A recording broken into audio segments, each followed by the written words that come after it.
Hello, everybody. Hi. Oh, I cannot believe that this day has come. I know, right? I prepared and I still feel like I'm unprepared for this discussion. Yeah, 1,300 pages later.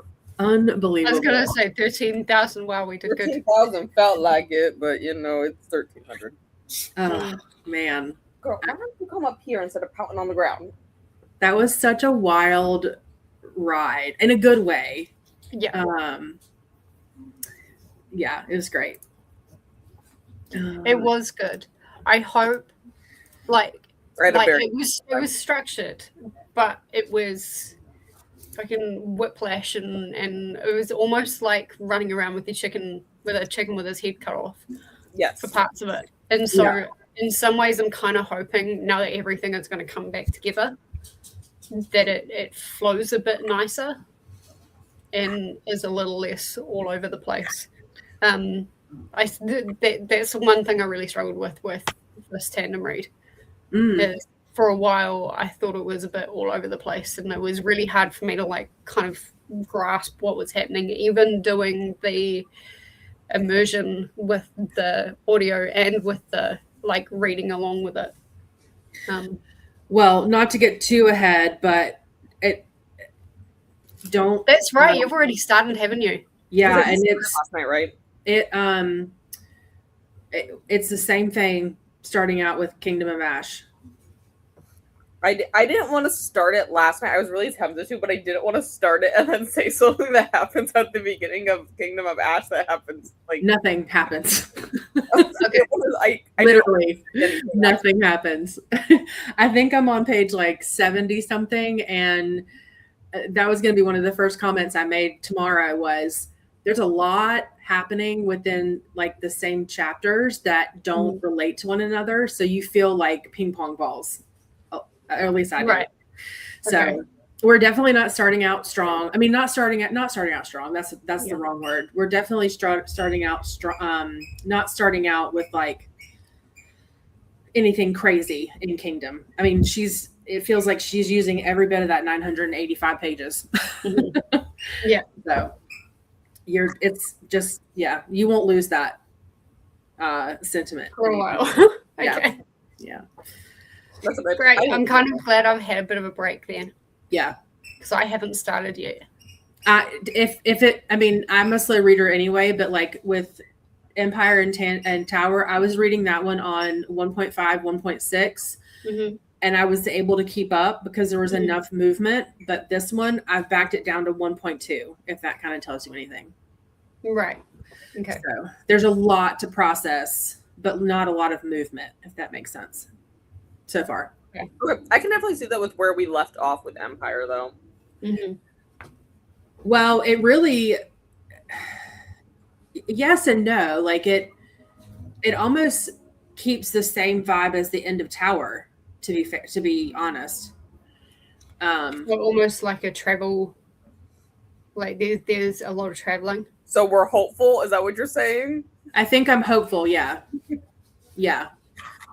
But yeah, tomorrow will be interesting. Tomorrow's, chatty bits will be interesting to see what you guys are. I may bring it with me to work tomorrow and read it on my lunch break and stuff, but we'll see. Because reading on my lunch break has not gone very well the past few weeks.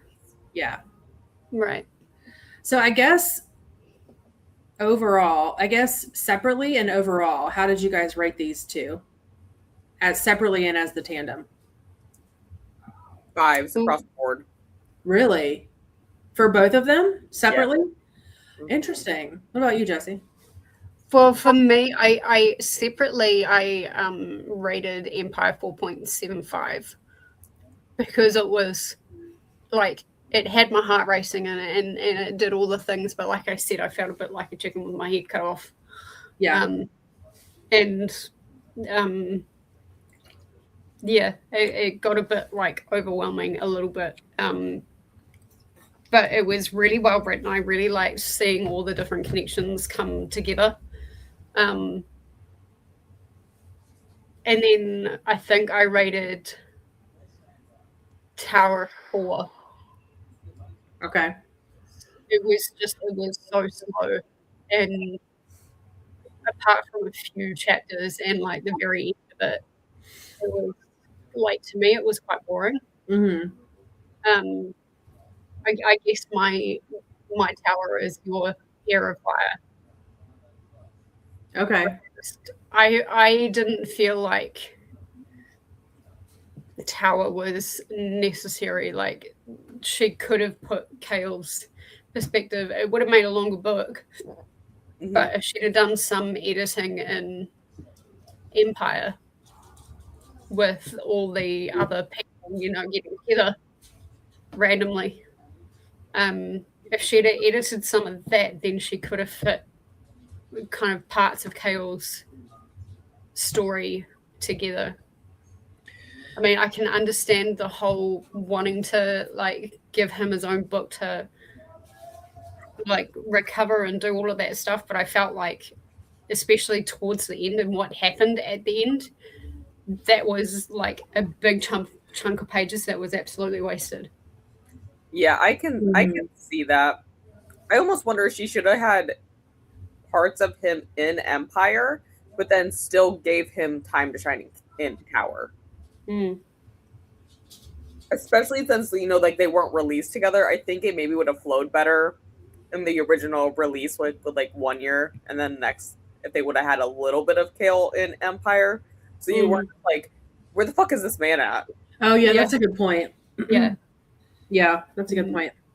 So what about as a tandem? What would you have rated it? For the tandem, I'd rate it 4.5. Okay. I was actually watching a recap of Steven Wilson. He's really funny. Oh, I love him. Yes. He does really recap long hair guy. All of the books. Yeah. And I was watching his recap of Tower of Dawn, and he rated it 2.8. Oh. And his recap was hilarious. He kind of recapped exactly what I felt. But like those juicy scenes were were juicy enough for me to give it 4 stars. 2.8. That's his rough. recap was very accurate to how I felt. Like it was like boring. There was so many characters that got introduced that didn't need to be introduced. I wonder though if we're going to see a lot more of those characters though in Kingdom. Maybe, but that is a big cast list. Well, and they do bring in some older characters in the beginning of Kingdom, but I was like, wait, who are you again? But yeah, that almost makes me think like if they did that, like if they introduced these new characters, just bring them in Kingdom, it would make the cast list too big, and things would start getting lost. So yeah. I'm kind of hoping they don't do too much of that in Kingdom, but I don't know. Sarah do what Sarah do. I mean, I don't know that my ratings are going to make sense the way I'm going to say it, but separately for me, Empire was a 4, and then Tower. So I finished reading on Thursday. I started reading Kingdom on Monday. So I had like a 3-day stretch of nothing, and I think where I'm settling with Tower is a 4.75 because of the ending. I was at a 5 up until that last 30 pages. And the end, I was quite disappointed in the ending. The flatness, I think, of the ending. So I'm landing at a 4.75 for Tower. But as a tandem read, like to me, that's 5 stars all day. I just loved the way that I liked the idea of the tandem read, A, because it's different, but then B, like you kind of got glimpses of like both sides of the story. But then something that you said about how, Tower, if they embedded Kale into Empire, Tower may not have needed to be a story. But the way that I'm thinking about it is like you've got these 2 different POVs in these 2 different books of the same story, and they're coming together in Kingdom. Like you see that they don't, I guess they set you up for that, but like, I see both of those storylines coming together in Kingdom and just being massive. I don't know that I would ever read them separately voluntarily, but I would 1,000% do that tandem read again any day. Yeah. I thought it was well done, but not on purpose, right? Like, because we don't know if she planned for it to be read like that. So I don't know that my rating system makes sense because it's, the two separate are lower, but together. No, I can understand it being higher together because, like, if you look at my rating with Tower, it's because of the tandem read that, like, the tandem read got higher. I can understand it being like a higher because, like, you've also got the pacing as well. Like, that kind of evens itself out a little bit. Yeah, when you're doing the tandem read. Very, very true. And yeah, you can see as the story is going on, you can see the kind of merging togetherness. And I feel like it's probably about here, and then it'll start going like this. That's kind of the way I'm feeling too. Yeah. It'll start being pulled together in Kingdom. So I can understand where you're coming from. Yeah. And to be honest, the only reason I started it yesterday instead of waiting till tomorrow is because I knew I was going to need to pace myself, and I didn't want to get behind again. So fair. But I'm glad nothing crazy's happened yet, because it would definitely be hard to sit here and be like, Tomorrow.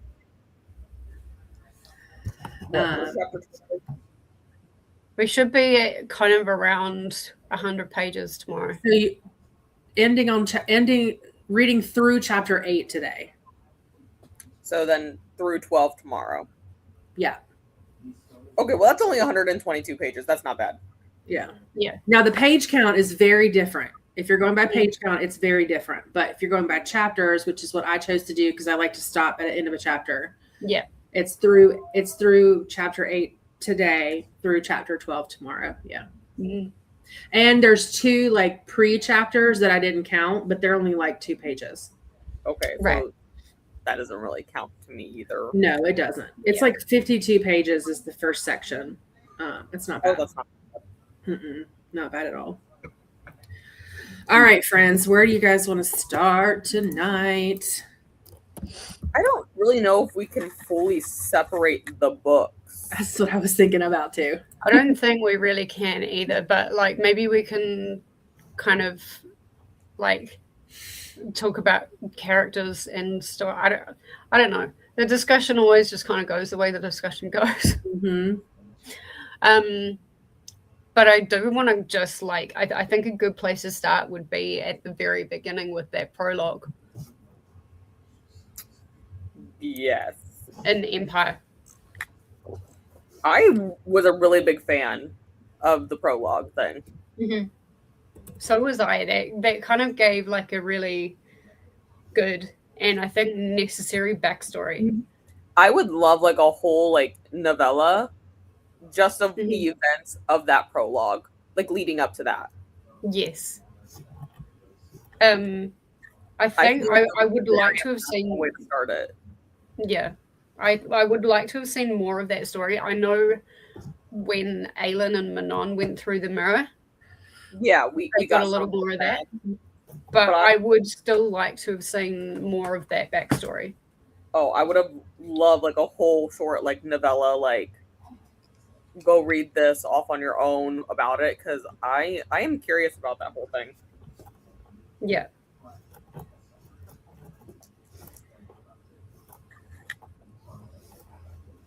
And I know this is kind of like skipping ahead, but like the whole actually understanding what the lock does. Yes, that was surprising to me when I found that out. I was like, oh.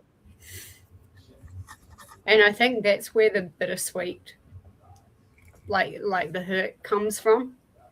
Because I think people develop such Allie's comment on the screen. Hey? I'm just reading Allie's comments.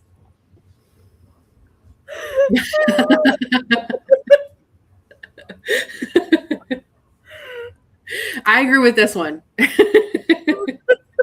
Ellie, you're a butt. See, Ellie's comments come across. Oh, that's funny. We'll just pop through these really quick. Hey, Kayla, how are you? Oh, Allie's going to be back there lurking like, ha, ha, ha, ha. The entire time. You'll have to at least pop in the sprints, Allie, so you and Corey can taunt us with your knowledge.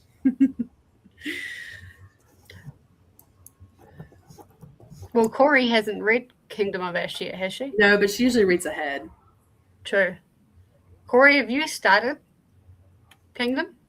I don't think she has. She's been reading stuff for gay shit that hasn't started either. So have I. I'm here like I trying to. finished my Frida McFadden book last night and returned it to my coworker before I forgot that I had her book. Nice. Have I finished the book that my friend gave me at work 3 months ago, Alchemized? Oh, okay. She has played. I tabbed it. That counts. Allie, why would you say that? Ellie, here's the thing. I think I have cried in 3 books in my entire lifetime. And I've read a lot of books. I'm not a big crier. The last time I could remember crying over a book was because I was laughing so hard that like I was crying. Yeah. Yeah. And I was at school when this happened. So this was back in like high school. So I have cried during The Whale Raider, The Raging Quiet, both of which are New Zealand books, and The Bridge to Terabithia. And that is all I remember ever crying over. There's one book that I've got on my TBR at some point that I think has the potential to make me cry because the movie made me ugly cry, but I don't think this will make me cry. Purely because where the red fern grows. No. Oh my god, that is the most traumatizing book they've ever made children read in school. Period. Yeah, it's true. I actually did cry at that. I was like, why would you make us read this? We read the book in like 3rd grade and then watched the movie, and same. Like, why would you do this to 9-year-olds? And then they follow up with like, let's read Bridge to Terabithia. And I'm like, you assholes. Okay, on a scale of 1 to 10, where 1 is cries at anything and 10 is never cries, Allie's a -4. Oh, I was like, girl, like, are we always crying? Okay, so Allie's at like a 3 to 4. Okay, that's probably about where I am, 3 to 4. I'm probably at a 9.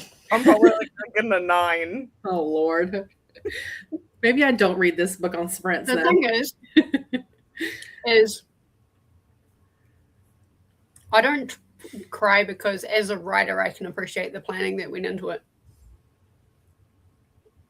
Say that again? As a writer, I can appreciate the planning that went into it. Oh, yeah. Okay, yeah. Sorry. I feel like I've just seen like a lot of weird shit that I'm like, okay. Well, okay, if it's written well, I can appreciate the planning. If it's not written well, I'm like,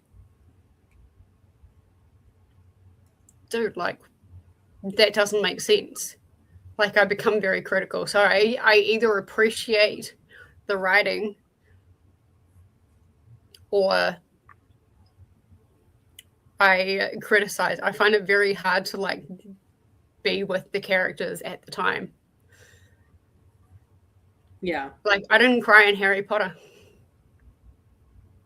Granted, it's probably because I'd seen the movies so many times. Mm-hmm. But even when I first saw the movie, I didn't cry. And you probably know what. You're talking about book 5? I'm talking about. Hey? About book 5, Order? Book 6.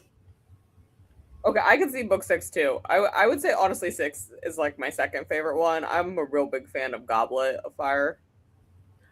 Ben has no clue what we're talking about. And yet Jen watches it every year.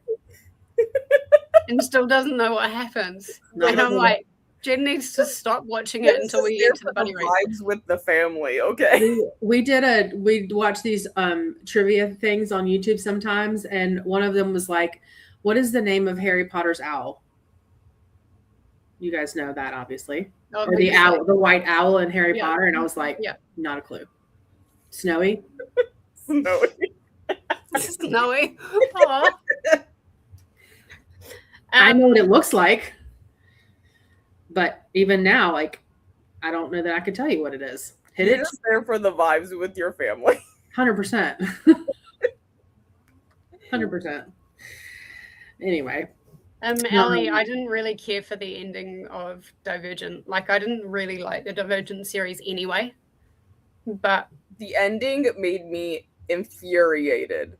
I did not cry. I was infuriated by the ending. I'm just like... And yet I'm still planning to reread it so that I can read the new one. Which is out, isn't it? I thought it might be out now. I know she announced it. Allie would be a better one to ask the question. I think I saw it in my local bookstore. Because I do want to read the AU, but I'm like, oh man, it's been a long time since I've read Divergent, so I need to go back and read it. It's on my list to read for spring, and it's technically not summer yet. There was some other until like the 21st. Plenty of time. The different series that launched in May. That must be what I saw. And so I know. I only know about it because Allie brought it up on her sprints, and then I was like, wait, what? I need to go look into this. I don't know. It's hard to make me cry. Like even Sunrise on the Reaping, which apparently makes everybody cry. I've seen so many people bawling their eyes out. I did not cry. I got goosebumps so many times, but I didn't cry. See, I haven't read that one yet. I was waiting for the paperback, which is like this fall or something. Just hold on. Why not? Because I think we were talking about doing a read along of that. Mm-hmm. But I can't remember when it's coming out. I've pre-ordered so many books, and I don't even know when they come out. The money will come out of the account when it comes out of the account, I guess. Yeah.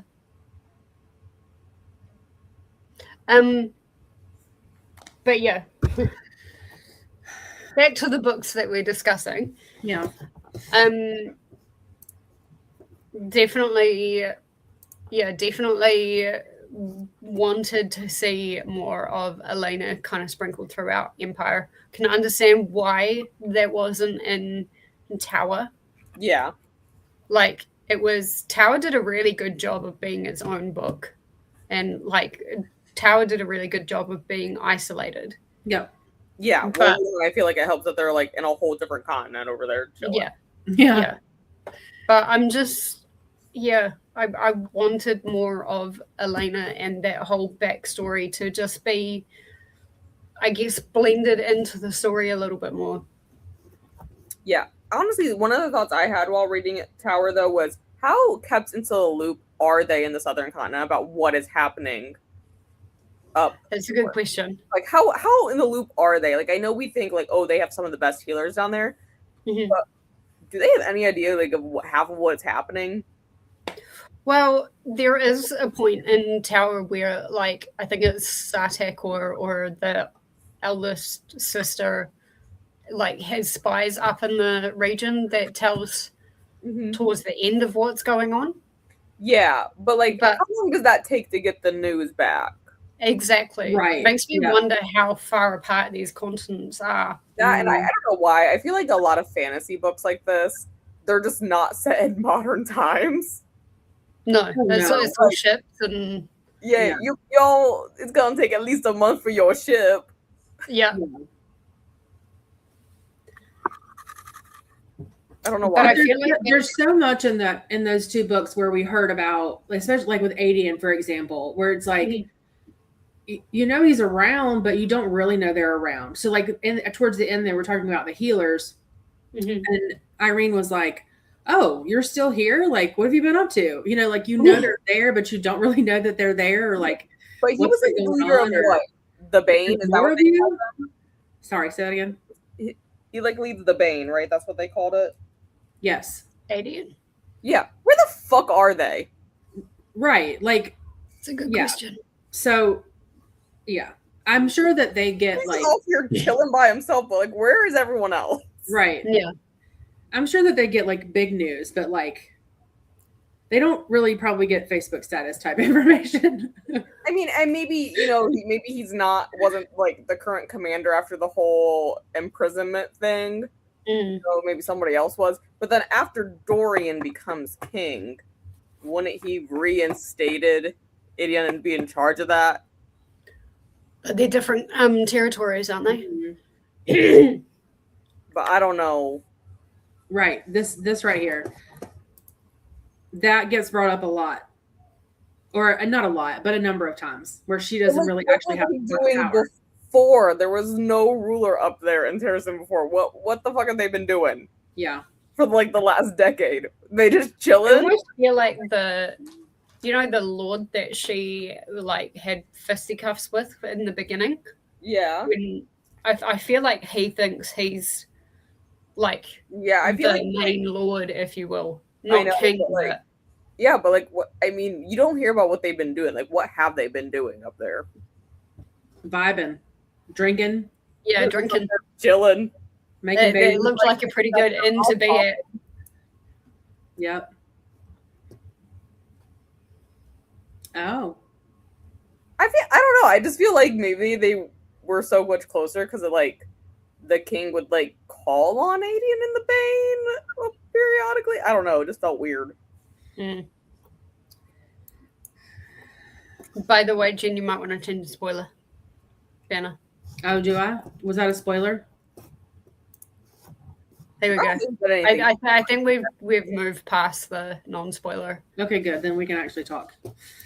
Allie says, I can't give any more information because the other thing I have to say, I think might be in Kingdom of Ash. We can revisit that next month. Yeah. We'll revisit that in a month. What's wrong with Yeah. that? Well, did I forget to feed you? Hi. Okay, say hi. Look, you say hi. Hi. Yeah. Oh my Yeah, gosh. baby, I don't usually get to see. It's a friend, Ellie. Come here. She doesn't care. You can't come up. Well, I guess you can. Come on. What? Go tell Daddy to feed you, okay? No, they're like pick me up. I know, but he's so big. Come here. Come on. You want to try? Come on. Ready? Okay, no, you're not ready. Yep. Come on. Yep. Come on. I don't think he's going to do it. You're not going to come up here? No, that's all you're getting. You're so big. You're so big.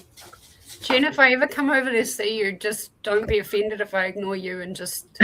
Don't be offended if I ever ignore you and pay for your animals. Exactly. Okay, come on, Mama. You can come up. Look. That's your Oh, everybody. dear Dobby. Angie joined us. Hello, Angie. Allie says hi. Allie says hi. This is Ellie also. Bree joined us. Hello, Bree. And Angie, Kingdom of Ash just showed up. Perfect timing, actually, for that. Yeah, Right? perfect timing.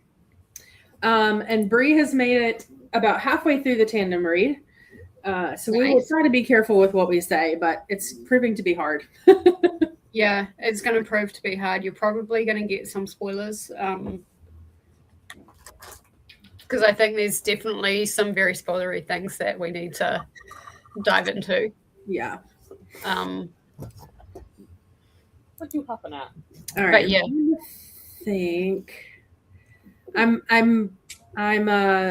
happy that I will say when we're talking about names, it made me laugh where in one like sentence they said something about Elid's full name, Elid Locken, and then Lorcan, and it was like Elid Locken, blah blah blah Lorcan. I was like, whoa.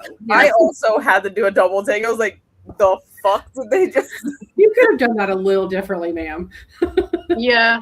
I think that's like a constant thing that has been an issue with these books, is just how similar the names are. Well, and I didn't really pay for so attention to long. it because she usually just says Elite. But that one paragraph, it was like Elite Lockin, blah, blah, blah, Lorcan. I was like, whoa. That was confusing. The first time I noticed it, I didn't see a reason for why we needed Elite's last name. Oh, yeah. Like, why did we say that? Did we do that just to confuse the fuck out of me? Right. Because that's when she was like, with, like, I was like, what the fuck is happening? Yeah. But then giving a lead... He has kind of grown on me by the end of it. Giving a lead the name Marion as well, or like her giving Lorcan the name Marion, like that just adds, like, that's just another name that we have to remember. Mm-hmm. There's a couple of times where Lorcan would say Marion and I'd be like, who the fuck is Marion? That part didn't confuse me. That part didn't bother me. Mm-hmm. But I don't know, it kind of fit with the whole, like, let's travel incognito. Allie says Lorcan should marry Elite and take her last name, so he would be Lorcan. Yeah. I also had that thinking same thought. I was like, but wait, what if he took her last name? Lorcan.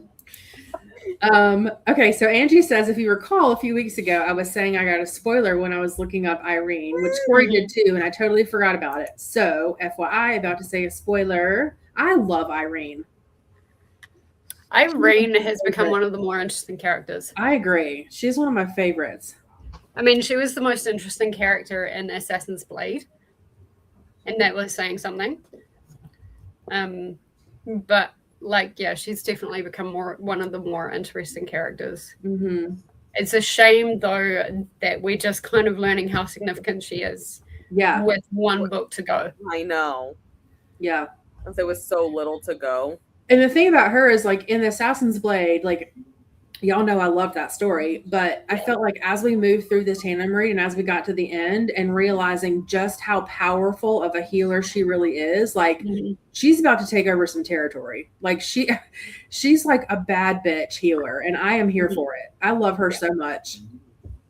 Yeah. Okay, are y'all ready for me to show this spoiler? Yes. Irene's name is Irene Towers Westfall. Yeah, I mean, that's not too much of a spoiler now, knowing the end of the book. I have comments about that in the Discord, that whole scenario, but we'll get there later and all. That's after she marries Kale. Yeah. Spoiler. But, Spoiler.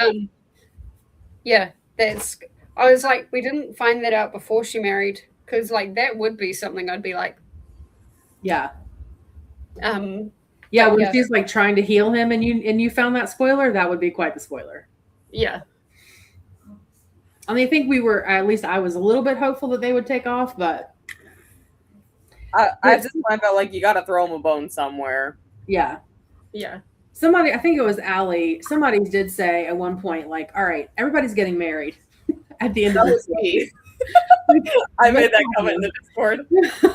Everybody's just gonna get fucking married here at the end of the book. What the well, the thing about it is, like, so-and-so got married 2 weeks ago, and then so-and-so got married 2 days ago. 2 weeks ago. 2 weeks ago. What are y'all doing? Y'all suddenly now the only people to get married is Manon and Dorian. Right. That's why my comment was like, okay, you guys are up next, because Lysandra and Adion can get married. She's a little busy. She's a little fucking preoccupied with doing something else right now. Yeah. But that does make me wonder what that would actually make. I mean, Adeline is kind of like at this point. But, like, if they ever rebuilt Adeline and, like, rebuilt that whole structure, then, like, what would that actually look like, having, like, Adeline's king, but the Croc and Queen kind of side by side as rulers? Like, you know what I mean? Like, that kind of puts it into, like, a darker territory again. Like, it's a whole different ball game. at that point. I mean, Manon has kind of proven, like, she's rough around the edges. She has proven herself to be loyal and stuff like that. And, like, out of all of them, Manon, Astrid are probably the better of all the clans. But, yeah, like, that's a whole different ballgame. Yeah, I would have been okay, Bree, knowing this too, because I had a lot of anxiety about Irene and Kale for a long time. So knowing that they ended up together I'd have been like, okay, now I can breathe. But yeah, I mean, I kind of guessed along the way that something would happen with them, whether they got married or not. Yeah, I wasn't sure. I thought maybe they'd just be boyfriend and girlfriend. But I mean, we know what happens with, what happens when you get together with somebody is one of them eventually dies. I know. Not eventually, quickly dies.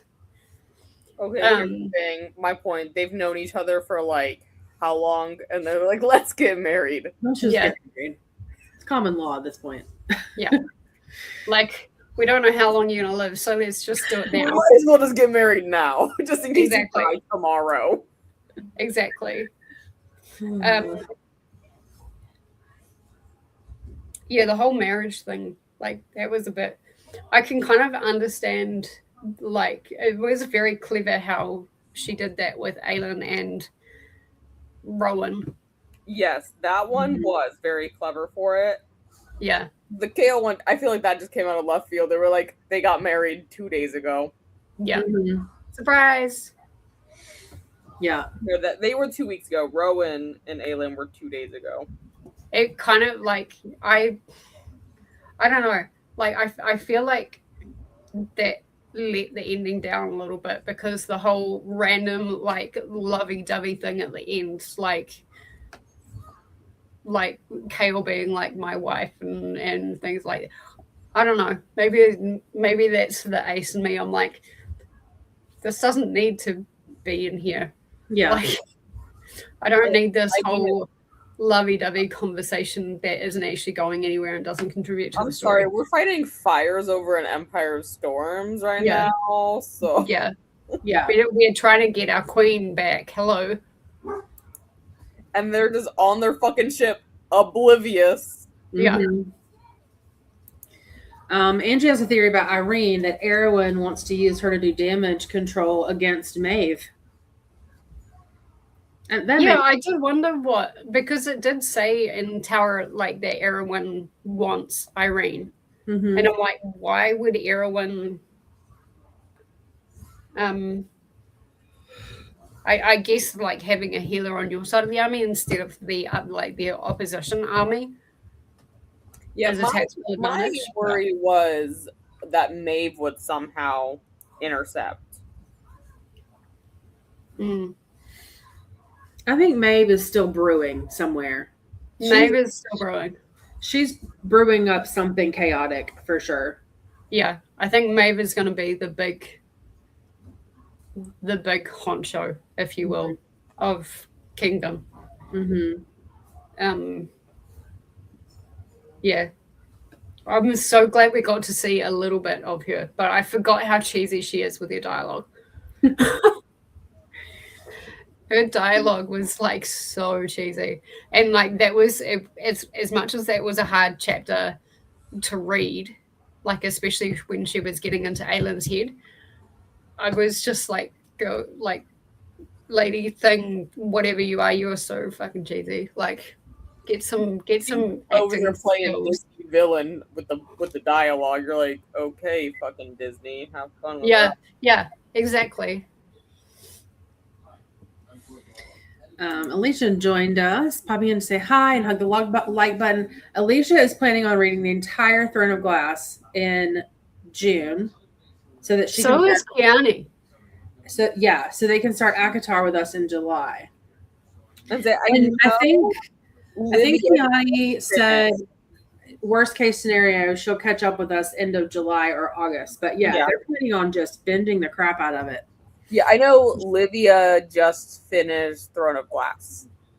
Kiani. Yeah, Keanu just finished Throwing a Glass a couple of days ago, but I gave Keanu like that look. Like that. Yeah, it's a lot. I'm like, those are chunky. It depends on how much fantasy you already read. Like, I easily could have binged these faster, but I read a lot of fantasy to begin with. Yeah, it's a good point. Yeah. I mean, Sarah is bingeable. Like, I can binge ACOTAR in a couple of weeks. Yeah. Maybe 3 weeks. It wasn't unusual for me at one point, like when I didn't have like adult responsibilities, to like binge read like a 7-book series in 7 days. And have them be like this chunky. I could do that with thrillers. I just know I could do that with fantasy. This is a good point, though, Angie. The last couple of books were very insta-love with so many characters. Yeah. Yeah. Like, remember that there's a romance element to this. I want to see like an overall timeline of like from this month to this month. This is what happens. Yeah. Yeah, that's a good point because I was gonna Google it, but I'm scared something's gonna pop up for Kingdom of Ash. Yeah. They don't really kind of give you any actual timeline with anything, do they? And that would actually help with your question about like how long does it take to get the news from the northern continent to the southern continent. Yeah, like I said, I was gonna Google it, but I fear something's gonna pop up for Kingdom of Ash. And I don't want to spoil the last book for me. Yeah, no, fair enough. Maeve is a terrible monologuer. Apparently, she never watched The Incredibles. That's funny. Take a lesson. Yeah. Yeah. I mean, I was glad to see her, but yeah, I forgot how cheesy she was. And it just, it didn't quite work for me. So let's talk about Manon for a second. I feel like in the beginning, like when we left whatever was before Empire, I mean, she was like a bad guy, right? And then that stuff happened with her second, Asterin, I think is her name. Yeah. And then, now she's like maybe a good guy, maybe a good person, good whatever. But I'm still like, I don't trust her yet. I think she's in the realm of I will be the good guy to whoever like is most advantageous to me at the time. Yes. Like she's playing her field. Yes. And then part of me feels like relationship with Dorian that she will stay. Yeah. On whatever side Dorian is. Because Dorian has the most power. Yes. Well, I don't know that he has the most power, but like no, but like kingdom-wise. Yeah, kingdom-wise, yeah. I think the most power goes between bloody Aelin, Erewhon, and Maeve, and I guess it depends on whether she decides to bet for the raw power or the, I guess, paperwork power. And at this point, she's betting for the paperwork. But Dorian's also not the strongest guy in the kingdom. Like, he's not a very strong king. And Manon, as a individual, is a very strong, like, kind of independent woman kind of thing. And I almost wonder if she likes being more dominant over him. She likes that power. Yeah. Well, I don't mean power in a bad way. Just like she can kind of. She's the strong one in the relationship. Well, I wondered if perhaps she's going to end up marrying Dorian just to be queen so she can like either off him and be queen, and that's how she gets his kingdom or her queendom. And like she starts expanding that way. Like I kind of thought about that when they started getting together. Like he would not be able to overpower her. No. At all. No. Like, especially not in a mental game. Like no. Or does she do what you're saying for the intention of destroying Maeve and the Vogue? Well, there's that as well, because if she's in that power, she's got access to all the armies, she's got access to X, Y, and Z, and she's got access to so much more support. Where like if you've just got the 13 and the Witch's Coven, something makes me wonder whether the Volk have some element of control over the covens, because like they're not like human and they're not fae. Like the closest I can think is they're like kind of, they're not a Volk, but like maybe adjacent. Yeah. And so I almost wonder whether the Volk kings or queens in my case will like have some kind of air of control. So I just like, if Manon wanted to destroy Maeve, then I don't think her and all the covens would be able to pull it off just by themselves. No. But if she sided with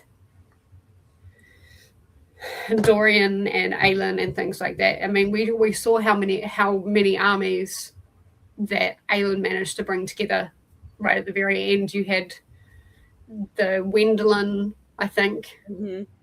You had the Silent Assassins show up.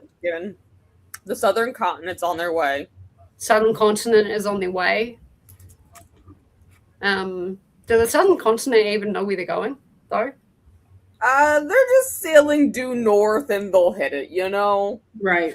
I reckon they're going to run into Morath. You know, how wrong can you go if you just sail north? Yeah. Eventually run into ships and hope they're good. Hope they're on your side.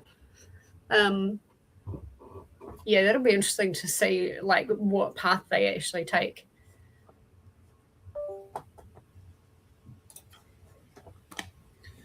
And then who's going to get there first? Our, what are they called? The Wyvern or the ships? I kind of assumed the Wyvern. Yeah. No, I was totally kidding.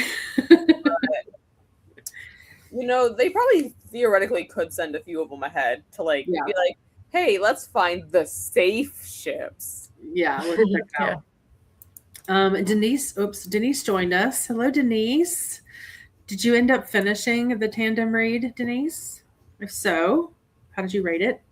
Angie, how did you rate them separately and together? I don't think we asked you that when you popped in. Yeah.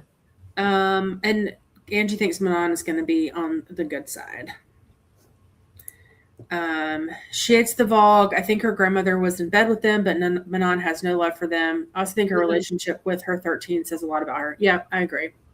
Yeah, she does have a very strong relationship with that, and I think that's what's going to end up separating her from like a lot of the different covens. Yeah, like that. The 13 is enough to make a coven of her own. Yep. All right, what else juicy stuff do y'all have? A 4-day read for Throne of Glass only. Okay. I'm like, you cannot get through this whole thing in 4 days.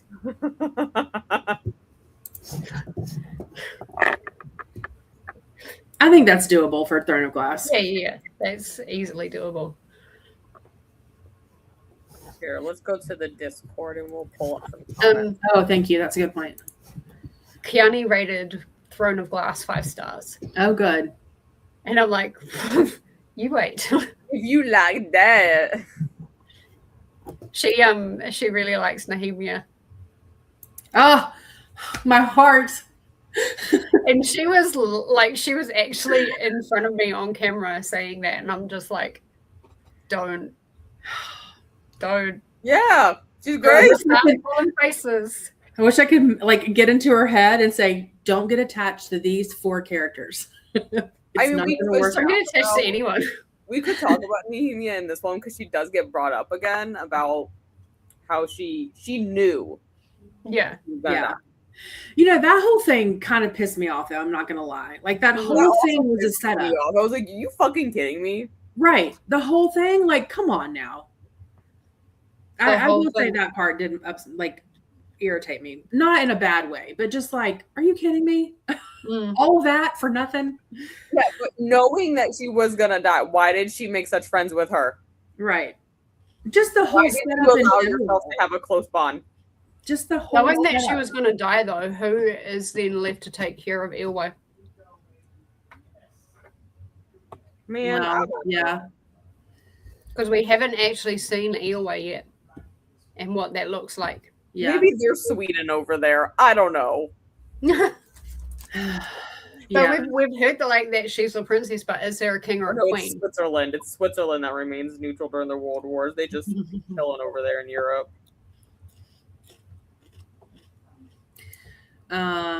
Denise said if Manon wanted to kill Dorian, she would have done it when Dorian was under the king command. When Dorian asked her to kill him, wouldn't she? No, because she likes to see people in pain.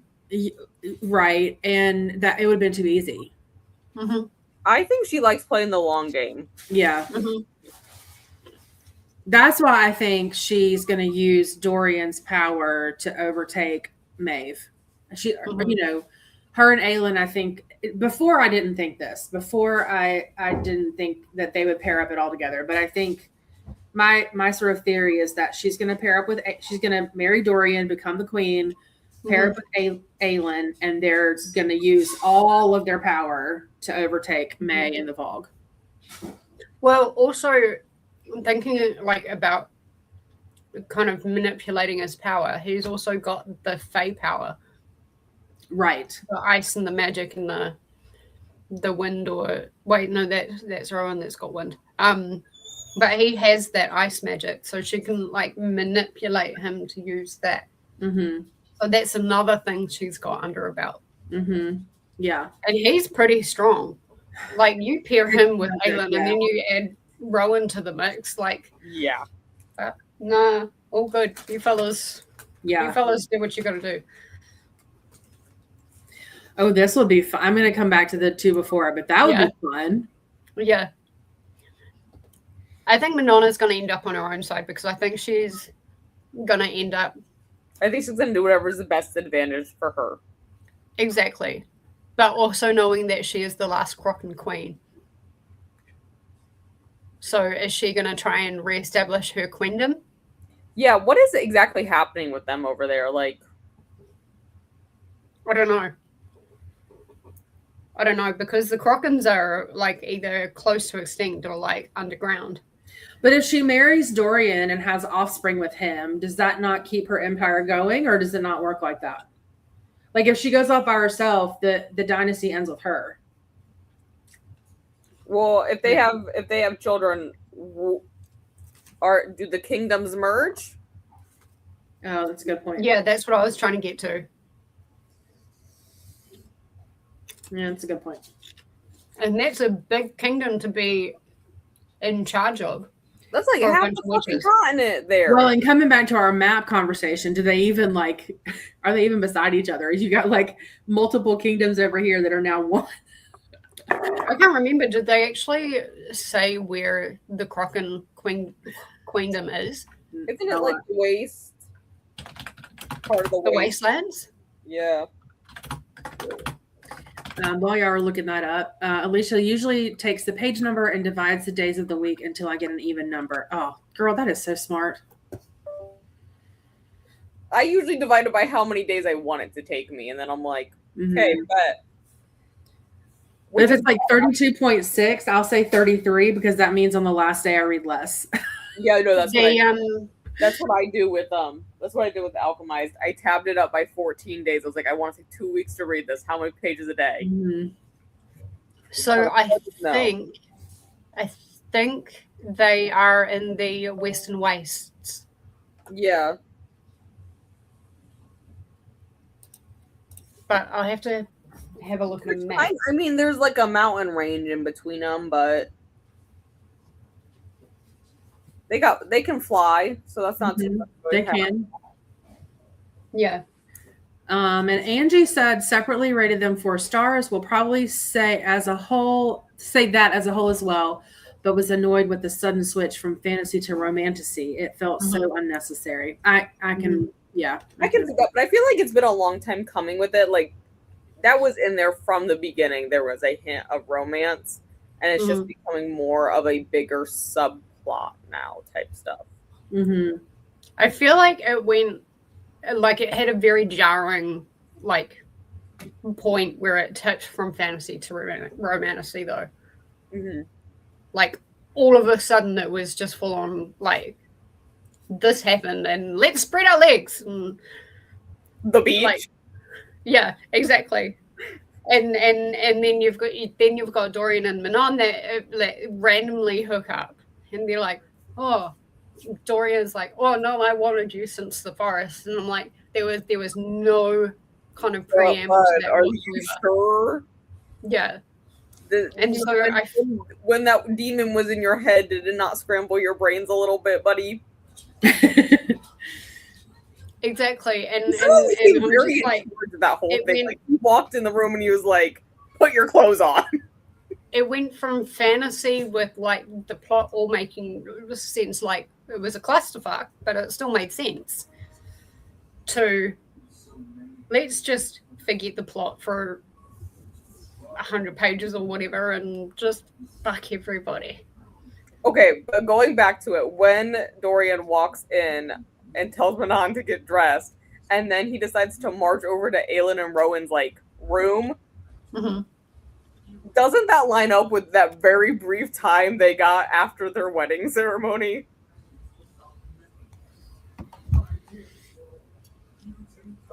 Oh, will you say that again? Corey was telling me something funny that Keanu said. Will you say that again?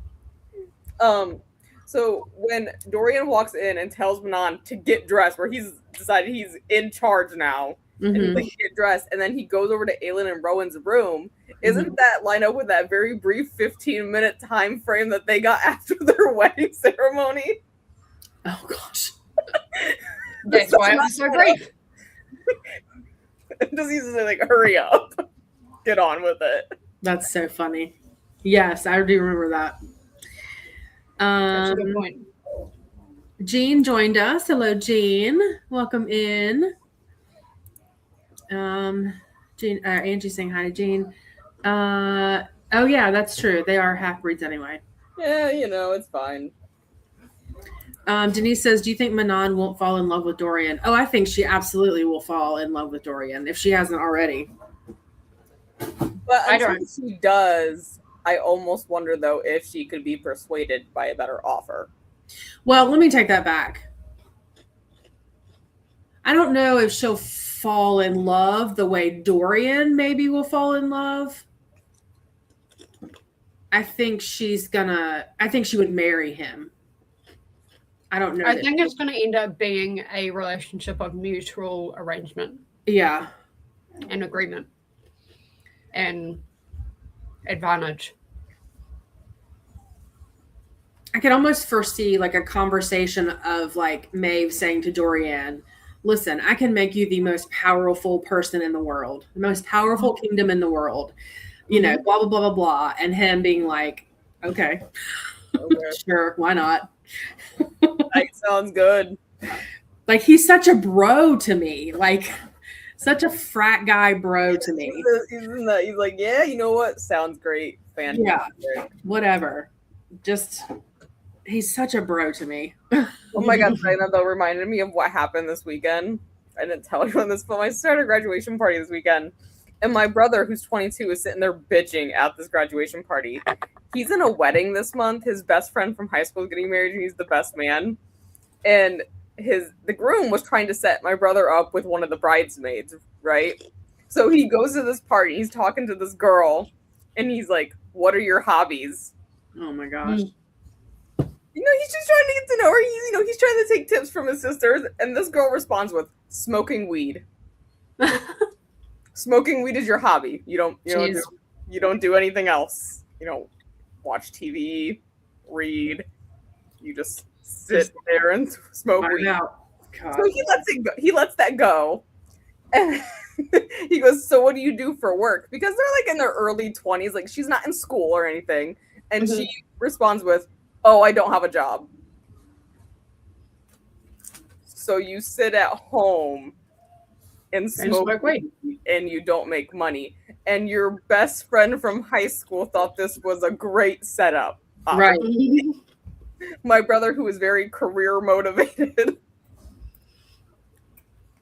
I just want to come back to the whole, like, with Manon and Dorian maybe marrying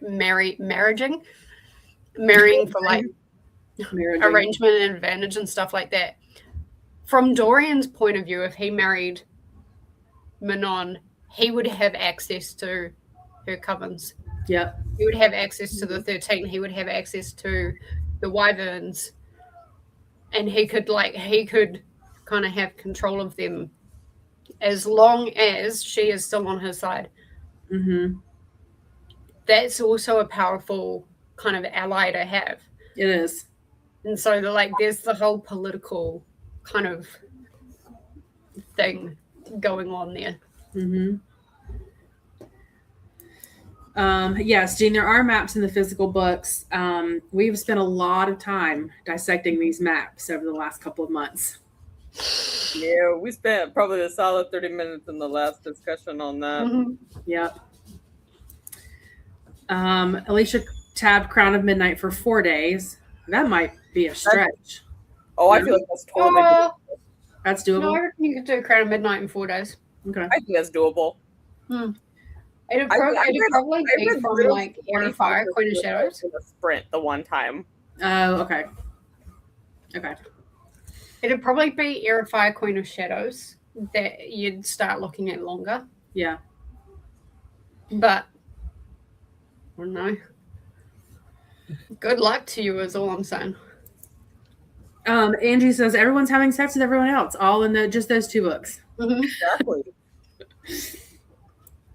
There's going to be more in Kingdom. Yeah. Jean is asking Lexi, are you reading Alchemized?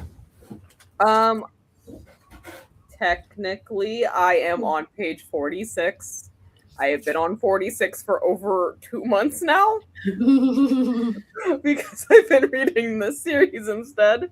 So theoretically, if I am caught up with this read, I will pick that one up, but I will restart those 46 pages. Even though I can tell you, it's a very interesting premise. I remember what has been happening, and it's a very interesting premise. I just fear I will not remember the small details, so I will go back and read them. Yeah. And I was going to look this one up. Angie says these were marketed as YA. I know the first one was. They're still in the YA section when you walk in the store. Oh, really? Yeah. I mean, go ahead. Sorry, Jess. As far as sex scenes go, they're not the most vulgar, but they are definitely clearly sex scenes. Yes. Goodreads has now added new adult, which makes sense to me. Yes, I think this is definitely more new adult. Yeah. I think though when these books came out in like 2010, you were either YA or you were adult. Mm-hmm. There was no mix in between for those two. But if you started out as a teenager reading Throne of Glass and then read them as they came out, by the time these came out, you would have been a new adult, right? So yeah. Progression so makes sense. Match up with that. Yeah, I don't think though, like reading it now, like not. That being said, I was also the kid who read Perks of Being a Wallflower when I was 13, and definitely should not have read Perks of Being a Wallflower when I was 13. Yeah. But that book went around the entire 7th grade class. Yeah. I haven't read any of that. I haven't either. Oh, that's a really good one for Geisha. Perks of Being a Wallflower? Yes. Oh. Does it have wait, where am I up to in my does it have friends to lovers? Found family for sure. Okay. I hesitate to say that because it's not like the main character wants it, but it's not reciprocated in the way he wants it. But it would definitely fit for Found Family. It's a very short book. I have it somewhere around here. I don't remember where. I should add that to my fucking TBR. That's a good one to reread. Damn it. Okay, well, it's okay because I gotta add John Eric's books into my TBR anyways, so it's fine. Jean says, I've heard these are the Grey's Anatomy of books. That's an interesting analogy. Are you talking about like because of the drama? Oh, I was thinking about where they're all sleeping with each other because that's what happens in Grey's. Like they're all like that is what happens with in each Grey's. other in the hospital. Yeah, but that happens in every hospital. Literally, hospital show, anyways. That's maybe. I haven't heard that, but that doesn't mean anything. Alicia tabbed Assassin's Blade for 5 days. I think that's actually perfect. Perfect. I would say read one novella a day for it. That makes perfect sense. I agree. I think that's perfect. Allie's listening in the background, adding my annotations to A Forbidden Academy. I just can't chime in because I know too much. I want to read this book so bad. I saw you freaking out on it on Friday, Allie, and oh my god, I want to read it so bad. And I almost bought it this past summer when I went to a book festival, but I didn't because I didn't want to spend the money. But like, I really want to. And Bree says, at least she was honest. True. Airfire tabbed for 5 days. Listen, go with God on that one because that one was rough for me. What is that? What is the page thing? count wise? I feel like that's doable. Page count wise alone. You know what I'm talking about? What's this thing? I'm just trying to like. You trying to do the thing from Hunger Games? Yeah. Oh, they do like this. What is the saying? The salute. No. Yeah. What's the saying though? Whatever it is. May the odds be ever in your favor. That. Yeah. But then Jessi will say the same thing for this one. So. Yeah, may the odds be ever in your favor for that one. I'll put the neutral third party. Based off page count alone, I feel like that is very doable. Air of Fire in 5 days. If you're looking for a recommendation for the tandem read, I would say budget at least 2 weeks for the tandem read. Yeah. At a minimum, budget 2 weeks. Yeah, I agree. Me trying to count these tabs with the days, I'm like, this isn't adding up to a month. Yeah. I would say, like, if you're really dedicated, you could do it in 10 days, but I would budget 14 just in case. I would budget for 14. Personally saying I would at least budget for 14. Yeah. Andrew says the age progression thing is true, but any author that writes a series has to keep in mind that most of your readers will read the whole series in a short age span. Yeah. I mean, if you're reading them as they release and they like slowly progress up in age range, I mean, it makes sense. It's just not good for anyone who goes back and reads it like years later. Like, this is a very well-known fantasy series that people pick up like now, even now. Yeah. I think the tag of new adult is appropriate for this, for sure. I think the new adult really doesn't need to come in until these 2 books, though. Right. But yeah, it definitely needs to. Like, it's definitely there is an absolute switch. Because Assassin's Blade could be YA all day long. I mean, that was a great, almost like dystopian feel. Like, I mean, it was the prequel to everything, but it definitely had a great YA vibe. But that new adult definitely has the same dystopian vibes as the other books of its time period, with like Hunger Games, Divergent. Yeah. Mm-hmm. Alicia says now to find the others.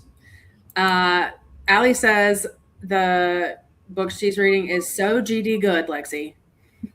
Oh my! See, I knew you were like freaking out. I was like, oh my god! And they have a beautiful sprayed edges edition. Oh, they really do. It is a beautiful one. They had it on Book of the Month. I just didn't want to spend the extra $3 for them to spray the edges. I was like, bitch, no. Or maybe it wasn't on Book of the Month. Maybe it's their stupid fantasy box they do. It's like a L'Oreal or something like that. And Angie said Air of Fire was still her favorite. Don't listen to me, Alicia.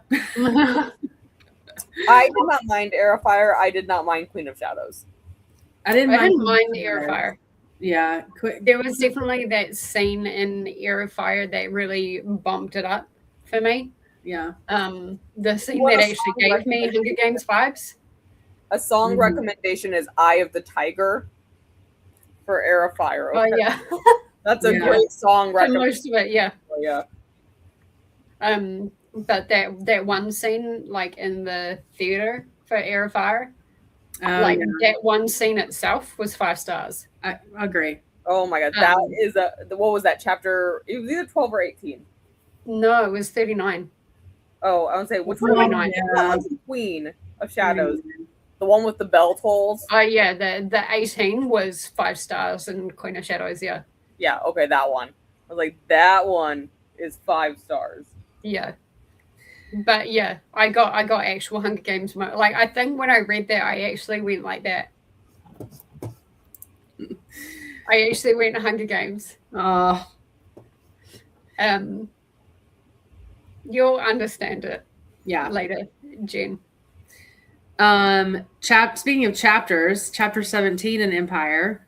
Yes. Oh my gosh. Oh my god. That was the one where I almost lost my finger. Yes. Yes. That was when I was kind of like, Manon for me turned into like. I think that was her turning point. Yeah, 100%. Yeah. 100%. Where she's like, you've gone way too fast, Grandma. You've gone way too far, Grandma. Yeah. Like, yeah. It's time to go where you belong. I felt that chapter in my soul. Like I felt like not pain, but you know what I mean? Like, yeah, Sarah did a really great job describing that chapter and like putting the emotion in you in that chapter. And then Manon was just like, you know what? No, we're not doing this. Not today. It was fantastic. Yes, you're right. But that is a symbol that is used across all the Hunger Games. See, you're making me more excited to read that. I honestly cannot wait. I cannot. We can probably honestly do most of that. I would say maybe a week per book if you were only reading on sprints. My niece wants to read it with us. Yay! I know. We were talking about it over the weekend. I went on a girls' trip with her and my OG bestie, and I was telling her she was asking me if I'd ever read it. And I was like, well, I've read the first one. And then I was like, but we're reading it probably in the spring. And she's like, oh my God, I want to read it with you. And I'm like, okay, let's do it. Do you remember anything that happened in the first one? Oh, I love the first book. Okay. I love it. And I love the movie. I love yes. Love that book. And you've only seen the first scene / read the first one, right? I think I've seen the next two. I remember the second one more than the third one, but I've only read the first one. Mm-hmm. Okay. So it's not going to be like total shock system. No, it's definitely like, I'm excited. Like I love it. So I'm very, very excited. I think what I was saying before is I'm excited to read it.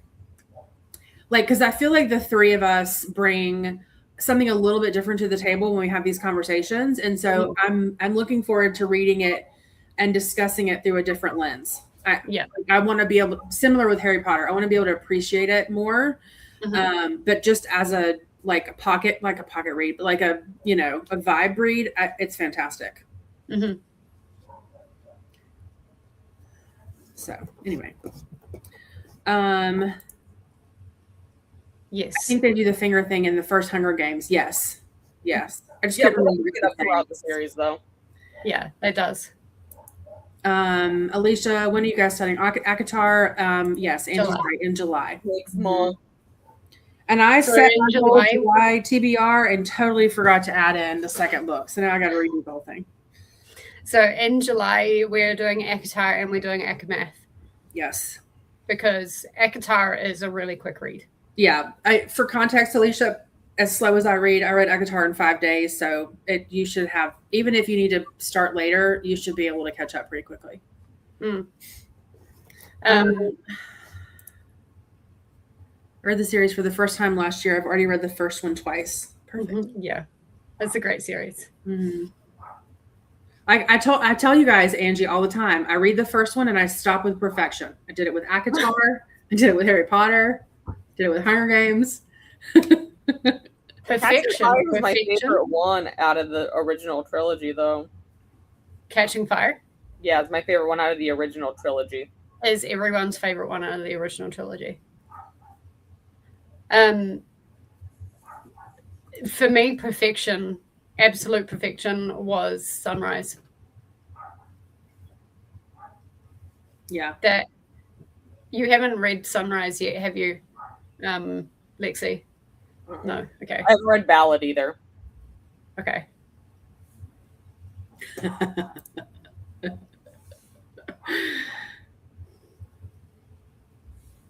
I know. I'm sorry. Especially because the first book is so weak compared to the rest of them. Yeah. It is like the weakest one. Are you sure you're just going to be putting like a padlock on your door or something? I know. Empire in 4 days is a lot. Yeah, that is a lot. I mean, it moves like lightning fast. Are you planning to do the tandem, Alicia? Because if so, I would almost go by the checklist and split that by 14 days. Yeah. It'd be like dividing the book like this. That doesn't look so bad. It doesn't look bad, but... Yeah, but this first section, I mean, it's not. It's like 180, the first section I grabbed over here, but... I can't imagine reading this one and then entirely, and then reading the Tower. I don't think I would have been able to do it. I wouldn't. I don't know that I would do it either. Like, I would make it through, but like Tower would have took me exponentially longer to read. Okay, she's going to read them separate. That'll be interesting because even Ren started doing the tandem read. Yeah, I was just going to say, Ren started out separate and quickly switched to the tandem. Yeah. So, Denise, this is an interesting comment to me because I think you're right. Absolutely, it will. Because there's more to that story in Kingdom than we know leaving the tandem read. So I think that you are absolutely right. And I don't think that it's in a way that any of us really ever thought, because there's a backstory there that really surprised me. Oh, so you've already learned it? What's that? You've already learned it? Yeah. At least that part of the backstory? Well, I've learned that there is a backstory to this. Okay. He's got it. There's a history. And I'm really, really interested to see how it impacts. It's almost like a dead history, right? Mm-hmm. Because what we know about him now, we know about him now. But this is almost like a dead history.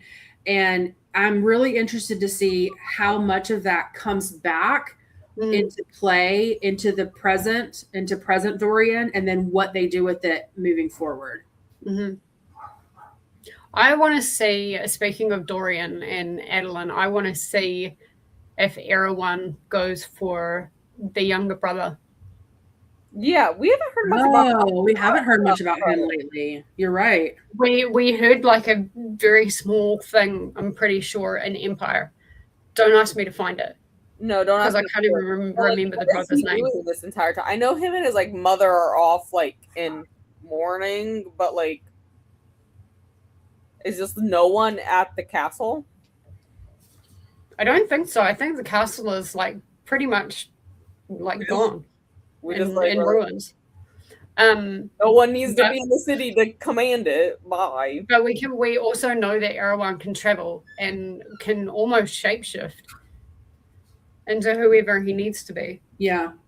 And with Dorian's brother being like so described as being a little asshole. Mm-hmm. That, and he's like super young, isn't he? And young means gullible and pliable and all of those things. So either he gets picked up by Erewhon or he could get picked up by Maeve. Oh, that's a good point. I feel like right now Maeve is a little too distracted and being a little too happy that she has captured essentially Aelin. Yeah, but what else has she been doing the rest of Empire? We don't know. Remember when you said that you made that comment, a similar comment to Jessi about the king? where like he's plotting and planning something, like something's brewing with her, kind of like we thought for the king. I mean, yeah, obviously the whole thing with the king, and actually I want to come back to the king, but yeah, obviously that is not like quite what it seemed. No, yeah. Yeah. She's brewing something. Yeah, but speaking of the king, like, how have you guys gone with all of a sudden the king being gone and not being the villain? Because I found it really hard to take Erewhon, like not necessarily take Erewhon seriously, but like develop that whole thing of despise with Erewhon and Maeve, because they've just like not really been there for the same amount of time that the king has been there. And some of the shit that the king pulled was like, fuck. So it was just for me to transition from the king to Erewhon, because Erewhon was essentially the king. I almost look at it as like the whole Selena Aelin thing, like he was just going by a different name. Mm-hmm. But Erewhon was always like he was like in the back pocket though, you know? Right. So I just he was manipulating the king. Yeah, like I was like, oh, it's just, you know, he basically just changed names. Mm. While you guys are kind of discussing, there's a particular chapter that I want to find in Tower that I would love to talk about, because this particular chapter, and I'm pretty sure I put it in Discord and see if I can actually find it. It was a chapter where I actually said, I know who the spy is. Oh, I'm going to use the restroom while you're looking for that. I'll be right back. Mm-hmm. Okay.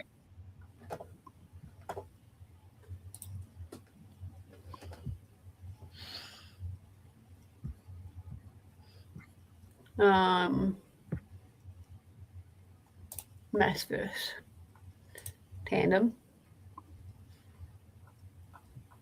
Okay, we kind of just talked about that.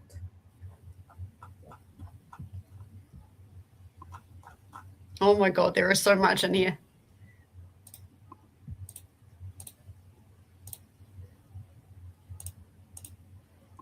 Okay, you have your whole thing about ACOTAR there, Angie's coming.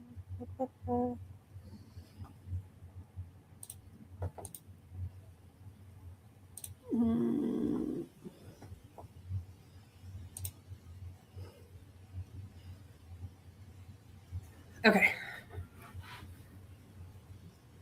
Did you find it? Can you hear me? Not yet. Okay. I was just admiring again how we keep bringing up the same pictures. We're like, oh my god, damn! I think Carol is like ancient, and then these relationships. Yeah. Well, I do want to say while you're looking, Jessi, I love and hate how we've circled back to 4 of the 5 Assassin's Blade stories in the last couple of books. Yes, I wanted to bring that up as well. Yeah. Well, we can wait and talk about it then. But I think that's, and I like how they've been, like even the Silent Assassins got brought up, and in the last little bit of the tandem read, which was super exciting. But we're just missing the one. I know. And like honestly, the more it gets to the end of the book, the more I'm thinking that's like I really went way too far out. Yeah. But I also think if it is way too far out, then there was a total missed opportunity. 1000%. I'll be so angry. Not really, but Sorry. no, but you're right though. I mean, yeah, we'll say it till we're blue in the face. That would have been such a huge missed opportunity.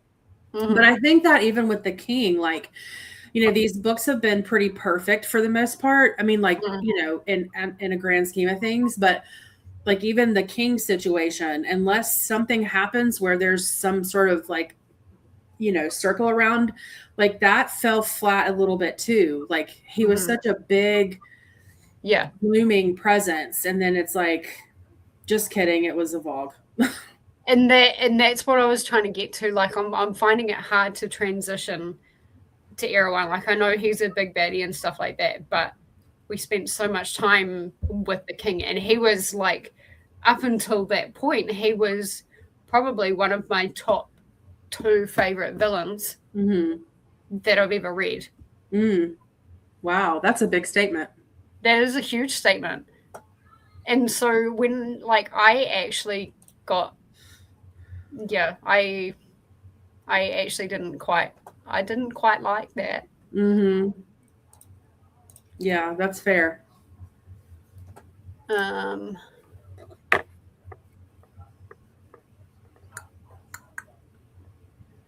I do feel like, years plural down the road, if I ever decide to do a reread of this, I think it'll be interesting to see what I pick up on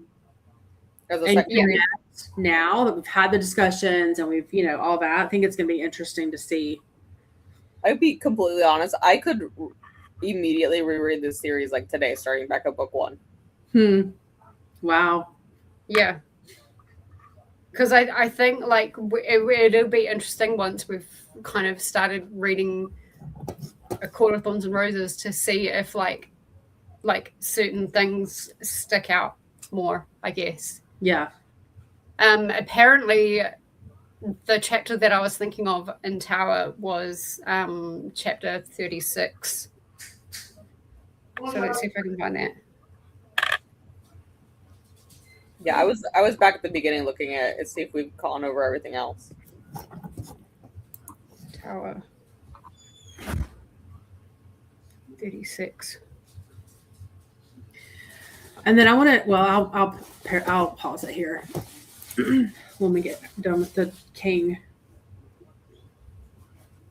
This isn't to do with the king. This is Tower 36 is where I had that feeling about who Erewhon's spy is. Oh, okay. So if you've got something else to do with the king, then no, it was about the mirrors. Oh, okay. You guys can talk about the mirror. I'll see if I can find this thing. What I was gonna bring up was one of your comments in the Discord, Jen, where we find out that Kale's army killed Irene's parents. Yeah. And they still got fucking married? I don't think I'd be able to marry him over that. It would automatically disqualify you. So, I mean, she forgave him pretty easily, though, I felt like. I'm also like, is that the whole backstory of Kale? I still feel like something is being held back. Dude, it can't. I mean, yeah, he has a very traumatic backstory when you look at it, actually, but you wandered through the wilderness for a little bit and then joined the army. Kind of lackluster. Yeah.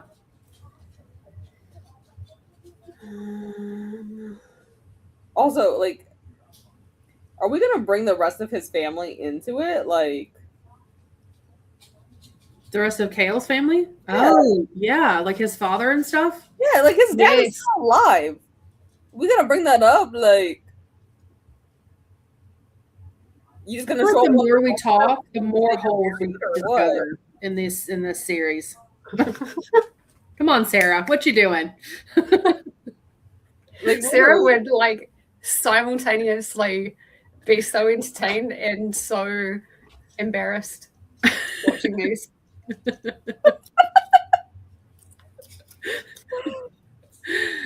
Oh, that's funny. Are we gonna like?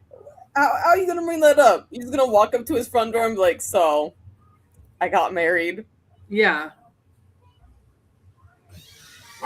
As we, like, oh my gosh.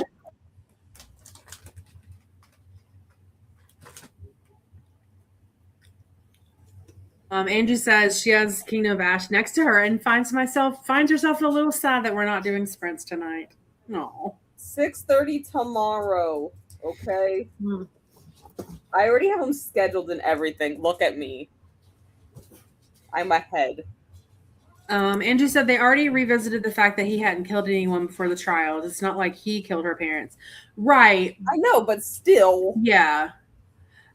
So we were wondering this whole time, Angie, if that was true, if it really was true that I know he said it, but whether he had not killed anybody was actually true. And I think it probably was, but his dad banned him from the kingdom or something. And then that's just all we've kind of heard from him. But again, how did Cale get his job? Yeah, how do you become captain of the guard without...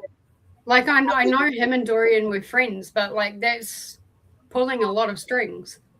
Yeah, with the king. Talking about the king, the way he was just impressed that was his son's friend? No. Yeah. Like, oh, you'll work. I think I got my theory about the person wrong in Tower chapter 36 about who the actual spy was. Okay. Because it was actually dealing with one of the other sisters, Hussar. And it immediately made me think of her just because of how she was talking to, like, the rest of the family and Cale and things like that. She was a bitch. Mm-hmm. But then it actually turned out to be,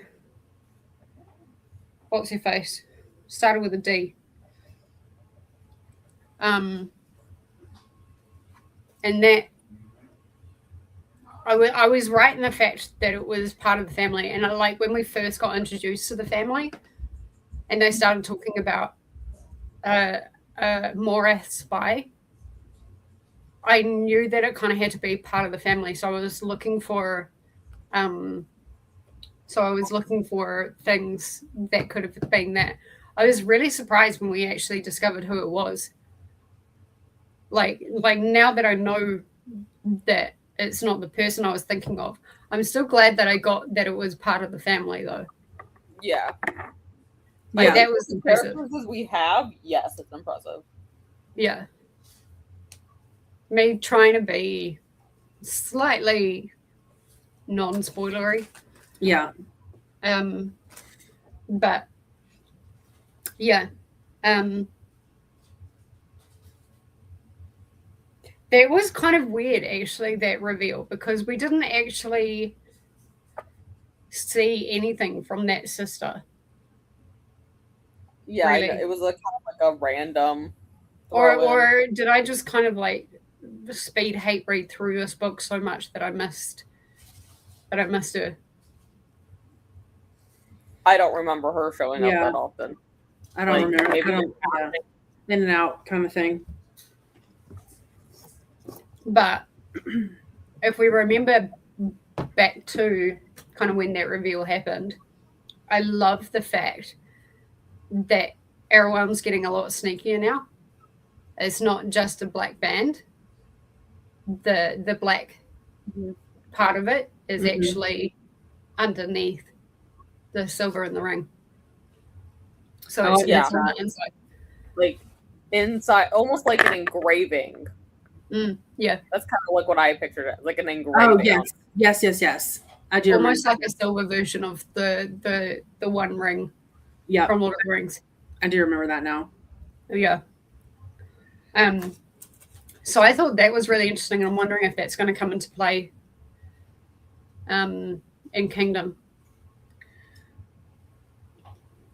Angie said she's surprised that she married him because he's such an effing whiner. Maybe she put it down to him being in pain and like he couldn't use his legs, and she was like, "Oh, he's miserable because he can't walk." Yeah. I'm gonna move you back over to the right, Jessi, so you don't get cut off as much. Angie says, not disagreeing. I think I was the one. Never mind. I guess she is still gonna cut you off. Asking about how he was captain without having killed anyone. Just because it doesn't seem plausible doesn't mean Maas didn't write him that way. Yeah, that's a good point. Yeah. I guess I'm just saying like it's a missed opportunity. Right. Like, because there is going to be there is a questionable backstory there if that's the case. Yeah. But yeah, no, I definitely get what you're saying. It's not necessarily a hole. It's just like there's something missing. I feel like I'm missing something with Cale. Like his character isn't complete. Same with Dorian. His character is not complete. Mm-hmm. No, like, maybe they were fully fleshed out and it just, some of it got cut. I don't know. Maybe some of the editing was put in places where it shouldn't have been put and needed to be put elsewhere. I feel like the way they talk about some of the things, like, we're just supposed to go in, like, obviously. Yeah. Why not? But I'm like, there was a lot in Tower that could have been cut. It was great character building between some of the characters, but I'm like, it needed to be. Some of it needed, like, some of that travel time needed to be cut. What, you didn't like Lord of the Rings, where we're just walking for endless days? Honestly, that's why for, I think, 4 or 5 different attempts, I DNF'd it. Trying to read it physically. And that was before they even reached the little village, like before they meet Aragorn. They're just Lord of the Ringing it out here. It just says maybe all these backstories are in KOA. It's 1,000 pages. our Y Kingdom of Ash is 1,000 pages. Yeah. Mm-hmm. Oh, yeah. That's funny. Maybe. We have 20 characters that are now the main cast. Right. Alicia's done tabbing. All right. How long did you give for the rest of it? Yeah. How many days for like everything? All up. So these mirrors, when we were reading Assassin's Blade, we learned that the destroying the mirror is the only way to kill a yellow leg. But then we learn in Empire that it was that wasn't true. It was all just glass. Uh-huh. So then is Baba Yellowlegs actually dead?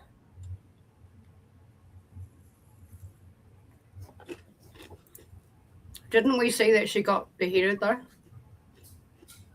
Okay, so it's not the breaking of the mirror that actually kills them, it's the beheading. I think so. Which, okay, so then that said, that's the only way to kill a Vogue. Is beheading? Right? So your theory is possibly the yellow legs of Vogue? Or that Baba was infiltrated by one. Oh. That's interesting. Yeah, it doesn't matter, but still. I wonder if that was like our first glance at how to actually kill them. That's an interesting theory. I think what's really interesting is that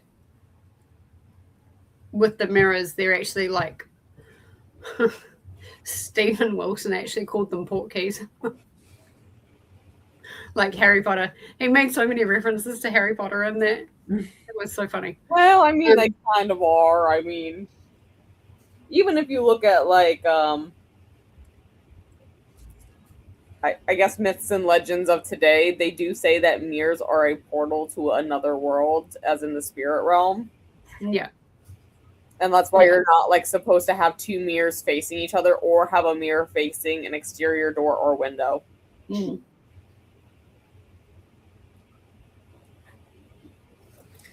What, you're not supposed to have a mirror where? Facing where? Facing like a mirror facing another mirror or facing an exterior door or window. Okay, I'm good then. Because it's said to let the dimension, like the portal between our worlds in the spirit world, spirits are able to pass through that then. And if you put one in a window or like facing a window like that, you're inviting the spirit into your home. Okay, that makes sense.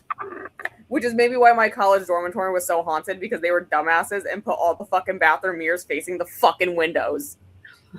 And it was notorious that the building I lived in my freshman year was very haunted.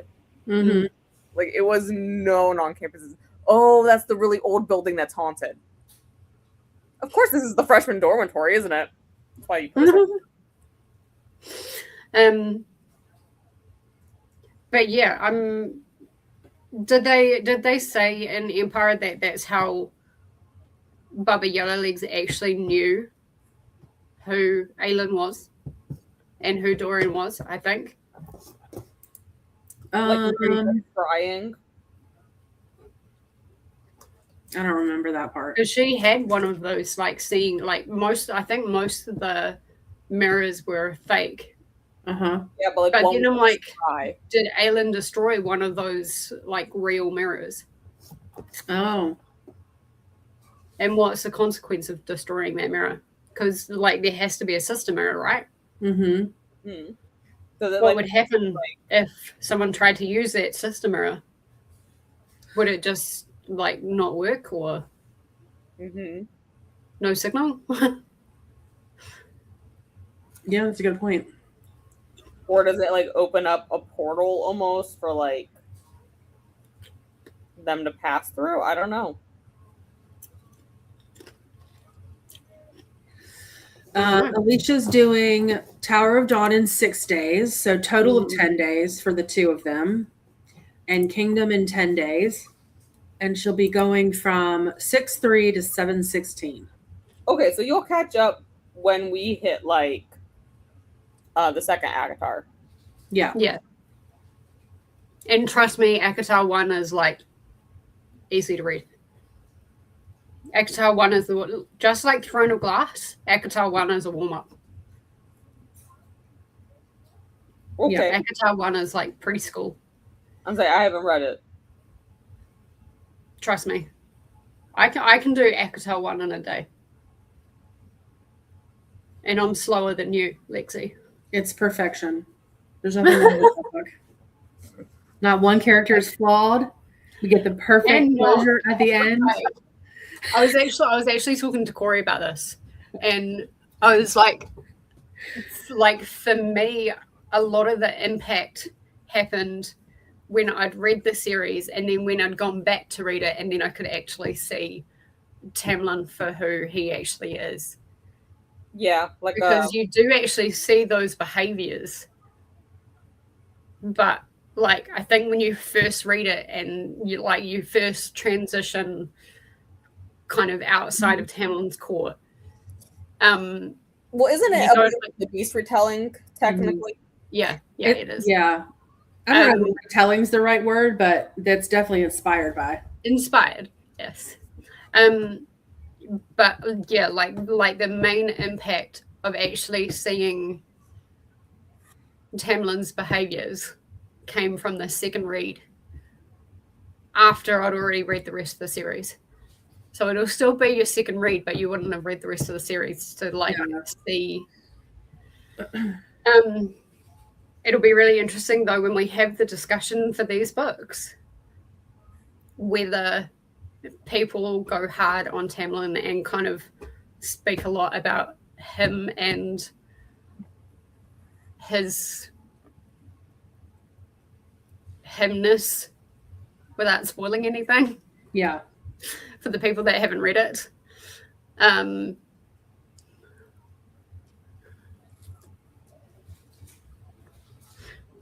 What do you mean you weren't going to reread ACOTAR? Yes, you were, Corey. Yes, you are, Corey, because you have to follow my trauma. Corey, why would you not reread it? Exactly.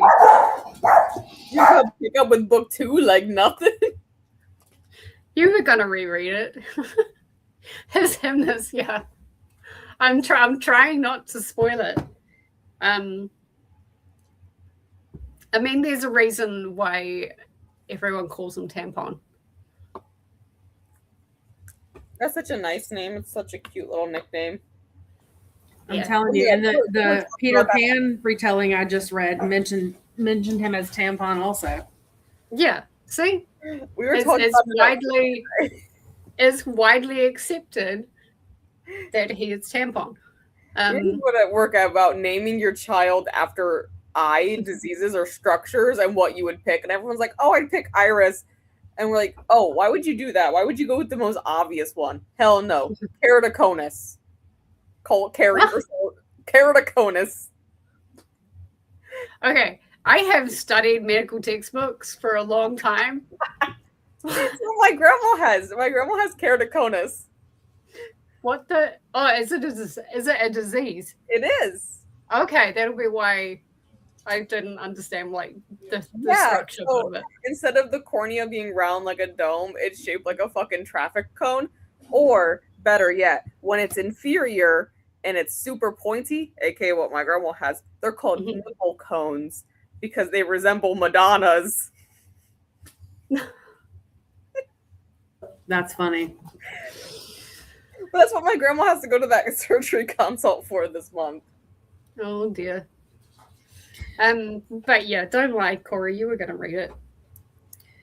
Andrew was talking about Baba Yellowlegs and said she was dead enough that the Blackbeak coven, that wasn't her coven, knew she was dead. Yeah. Yeah. Yeah. And I would feel like the whole coven would be able to feel it. Oh yeah, you're probably right. Yeah. Because how else would they have known that she was dead? Right. Yes, I do think so. To the one person that deserves to didn't. What are you doing, Sarah? To die, but didn't. To die. That deserves to die. What are you doing, Sarah? Yeah, agree. Alicia says, so I'll get 6 out of 8 books read in June. Perfect. Okay. Okay, yeah. So that's good. I think that'll work. Just go ahead, sorry. Alicia, if you're really not going to do the tandem read, be aware that Tower is 10 times slower than Empire. Like it's snail's pace.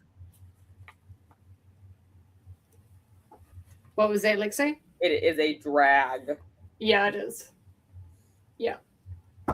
So just be aware of that. Maybe get the audio. I feel like the audio made it easier. Yes, July 1st. I completely agree with the adding on the audio if you can. Yeah. Angie says she's never heard that about the mirrors before. I can tell you the Mormons haven't heard it either. They face mirrors toward each other in their temples to represent eternity. Oh, maybe their temples are haunted as fuck. Every temple is haunted as fuck. Oh my god. Catholic churches are the worst. They don't even have mirrors in them, but those things are so fucking haunted. And I say that as someone who was raised Catholic. Yeah. Those fucking cathedrals are so creepy and dark. Like, we don't have light. I mean, there's lights in them, but like, you're like sitting in like the dimmest ass fucking lights possible. And Denise is accurate. She has absolutely killed people for less in these books. Yeah. Yeah. Yeah. She's killed because they breathed weird one time. 1000% killed people for less. Yeah. Angie said, if it makes you feel any better, Jen, I love Tamlin and didn't want to move on to ACOMAF either. I just ripped the Band-Aid off and read it pretty soon after. Loved. Keyword there. Loved. I literally, I started reading ACOMAF and I was like, I can't do it. This first one's too perfect, but I'm going to have to. Yeah. I'm going to have to. So would you say you gave ACOTAR 6 stars? Oh, 100%. Yeah, it's on my 6-star shelf on Goodreads.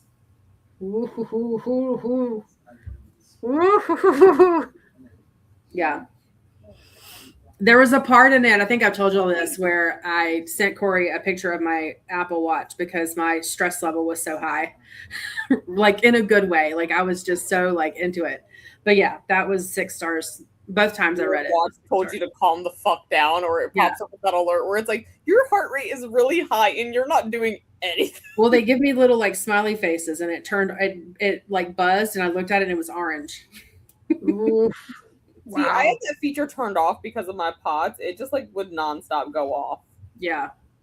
But yeah, both times I read it, it was 6 stars. No, what do they call it? Like no notes. I think I gave ACOTAR 4.25. The Beauty and the Beast, like peppered in, really bumped it up for me. Mhm. But without that like nostalgia, it was still a 5 stars. Mm. Yep. It's gonna be quite the summer. It's oh my gosh, that's a lot of pressure. That's a lot of pressure. Yeah, his hymnus, like, yeah. Without spoiling anything. Corey says, once I finish this book, Kingdom of Ash, she'll have all the information. Because she's already done ACOTAR and Crescent City. Oh, you've done all of Crescent City? I think well, that'd be really interesting reading these back after reading Crescent City. Because I've heard that Crescent City, like, kind of goes back to Prithian somehow, like with Crescent City 3, but I think there's also like a link timeline wise into Throne of Glass, but like the timeline is like this big, like with Throne of Glass here and then Prithian here kind of thing. Yeah, I think it's quite a stretched timeline, but I think it does all link up. So that's really, and that'd be really interesting knowing what you know about Crescent City and ACOTAR, and then reading this whole series back.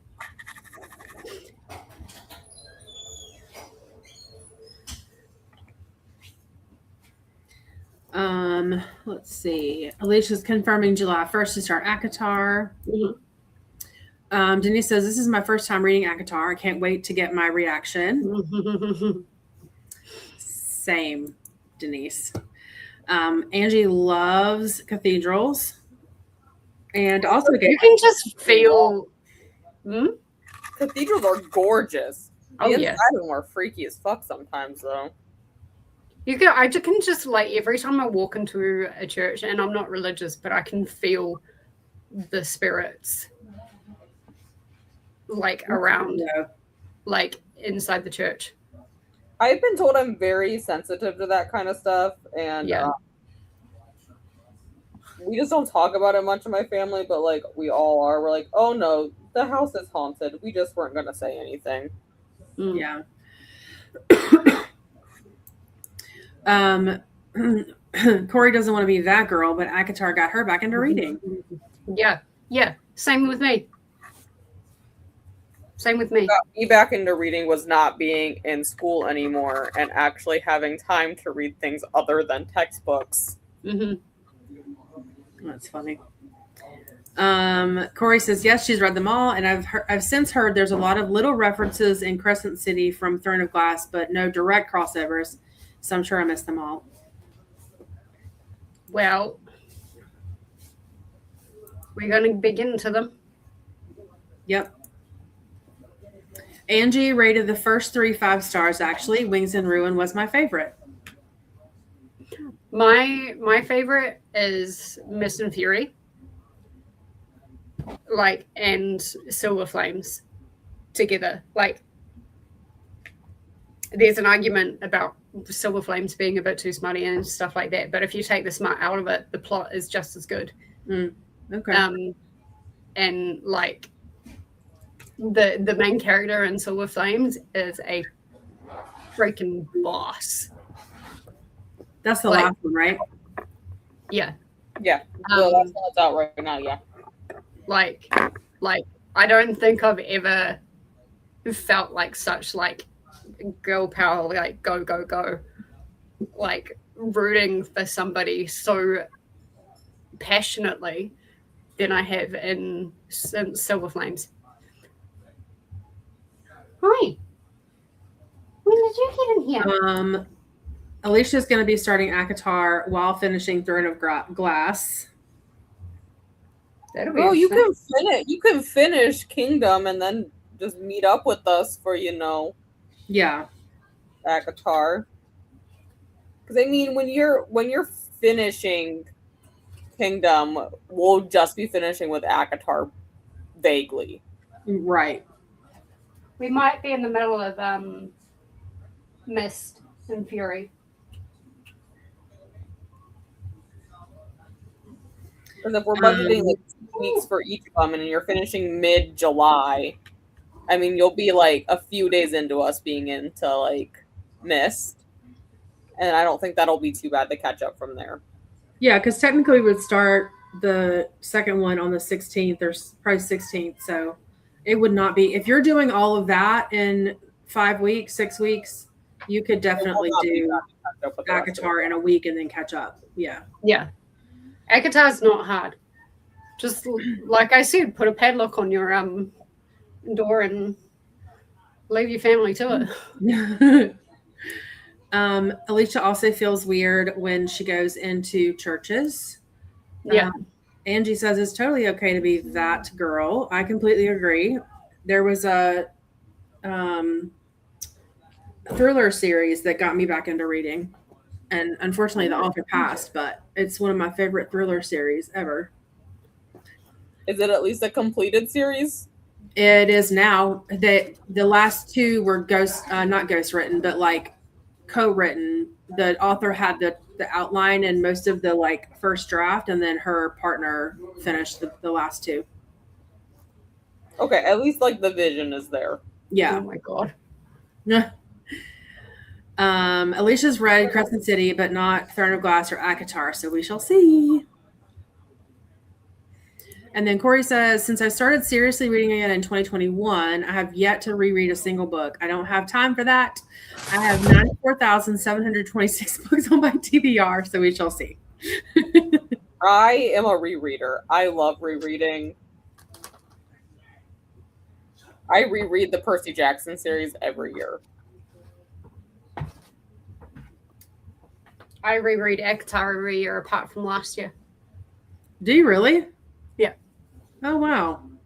And Harry Potter apart from last year. Yeah. Percy Jackson is the series that got me into reading to begin with when I was like 12. Mm-hmm. I mean, I read before that, but when I seriously started picking up reading as like a hobby, it was Percy Jackson. I've never read that series either. I haven't finished all of it. I haven't read the new books that came out because it's like he wrote the original first 5 books. There was a sequel series, and then there was another series, and then he's come back and he's written 2 more books. I think maybe 3 at this point. I haven't read the new ones. Yeah. Allie didn't really like ACOTAR, but out of the 5, Frost and Starlight, the novella, was the best. Interesting because I usually hear from like everyone that Frost and Starlight is the weakest. Oh, that's really interesting. Yeah. Corey says, ooh, Allie, that's interesting. I feel like that one gets the most hate. There you go. And some even skip it. I liked it. I liked it as well. It was just like, there wasn't anything major that happened. Well, I mean, there was right at the very end. Hence the reason why we're lumping the novella and the... Do they even still consider that one like a novella, though? Because I know at one point it was like a point something, like 0.5. Yeah, it was. Series, but it is no longer considered that, isn't it? It's now considered part of the main series. Well, I always consider that its own thing. I bloody just saw it not long ago. Because I thought originally it was like whatever 0.5, but now I think it's considered part of the main series. I think it's considered 4 now, yeah. I consider it to be number 4. Because for a novella, that's like a chunky novella. In the box set, it's number 4. Yeah, now it's number 4. I thought at one point, though, it was labeled as like 3.5, though. Yeah, it was.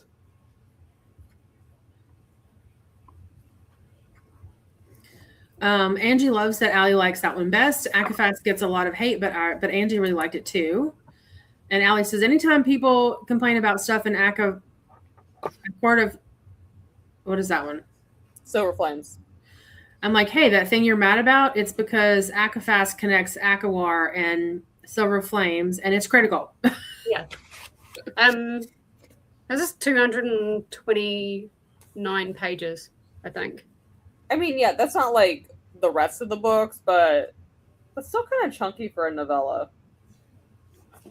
Look at how pretty the chapter. Oh wow, yeah. They're very pretty.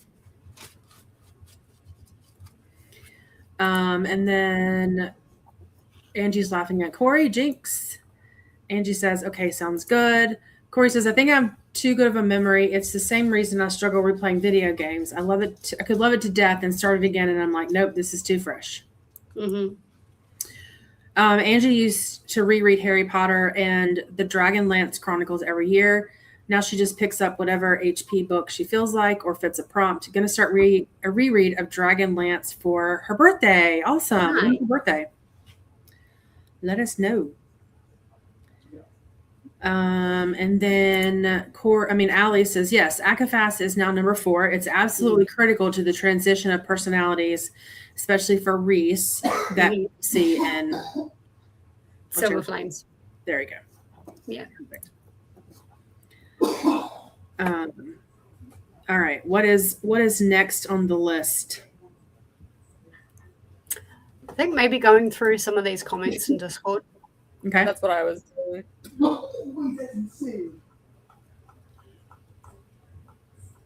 trying to order. There's a lot of comments.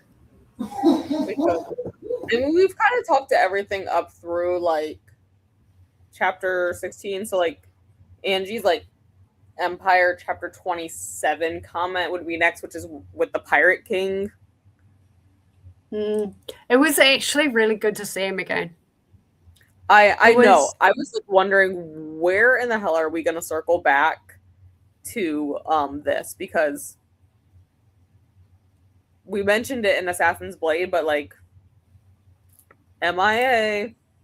Who is this again? Sorry, I'm trying to order my kids' dinner. Where Ralph. She meets up with the pirates. Oh yeah. Okay, I will say I didn't realize it at first that with the whole Lysandra and Aelin thing with them, like her copying Aelin then.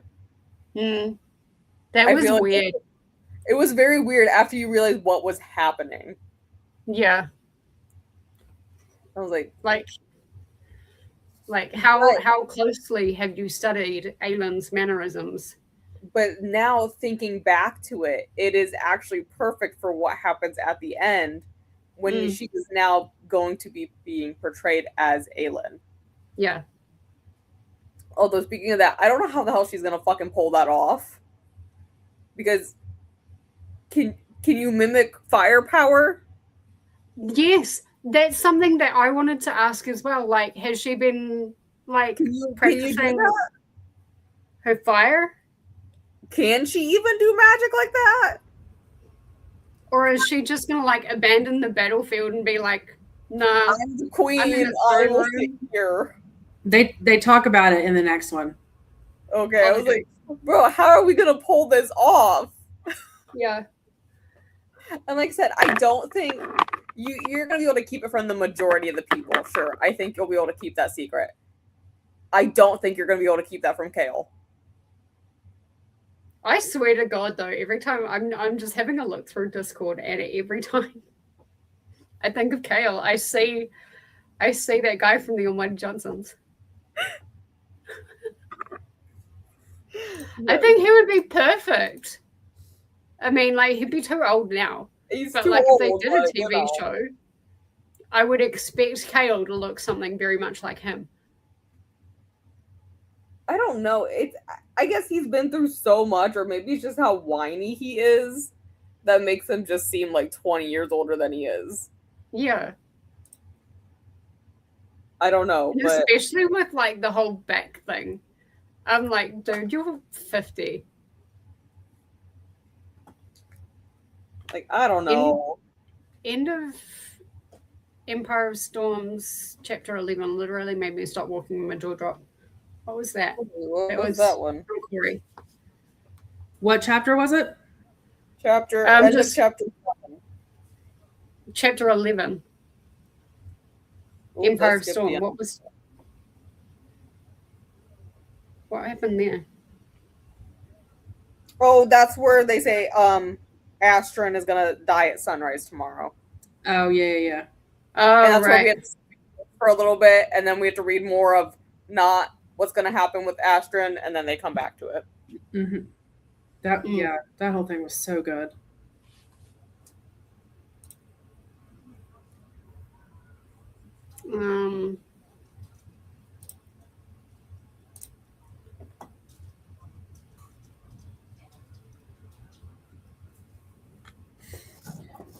Twilight got Denise back into reading while you guys are looking there. In middle school, I was so the girl that had in my bag and would read them whenever the teacher was not in class or we got a sub for the class. I love that. Bro, I just read my book openly at my desk. Yeah. Like, I'd be in math class and I would just sit there like this.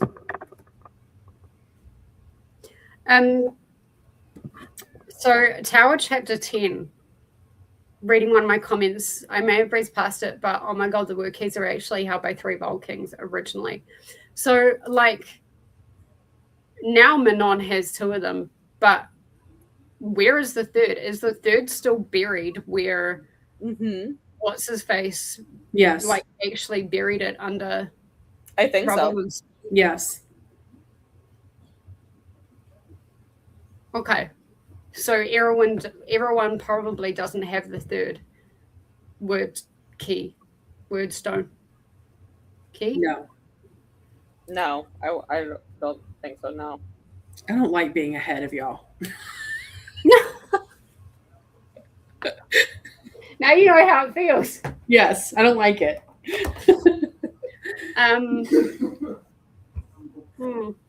Interesting.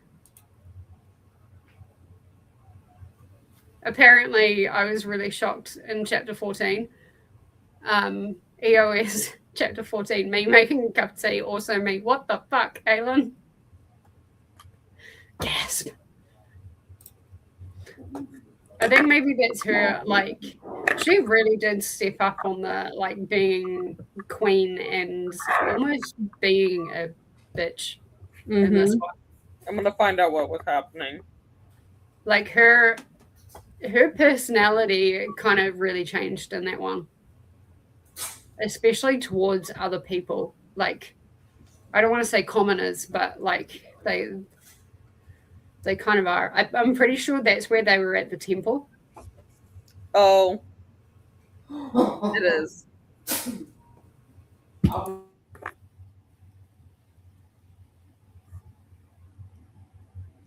That is disturbing. Very disturbing. All right. Come here, Frankenstein. Have like a book? Are we looking at a specific book for this, or their marketing team has questionable taste? Oh yeah, Tower chapter 13, learning about Nezrin's mother. The way they described it, I was like, that woman had breast cancer. I have to see if I can refine that. Yes, you're absolutely right. I remember that part now. Yeah, I think you're right. Just like the way they were describing it, I'm like I'm pretty sure. Like, yeah, that's what it sounded like to me too. Yeah. And I'm like, that's a really cool way of like putting a modern day disease into something that's like definitely not modern day, but making it kind of readable enough where the audience can actually understand what's going on. Like, that was written really well. I need to plug my laptop in before it dies.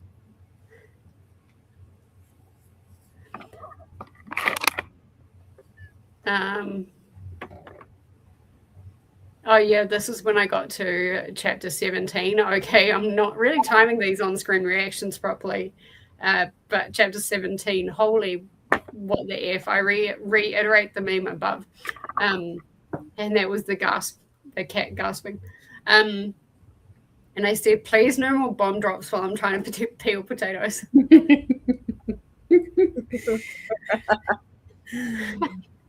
Yeah, I've learned from that one.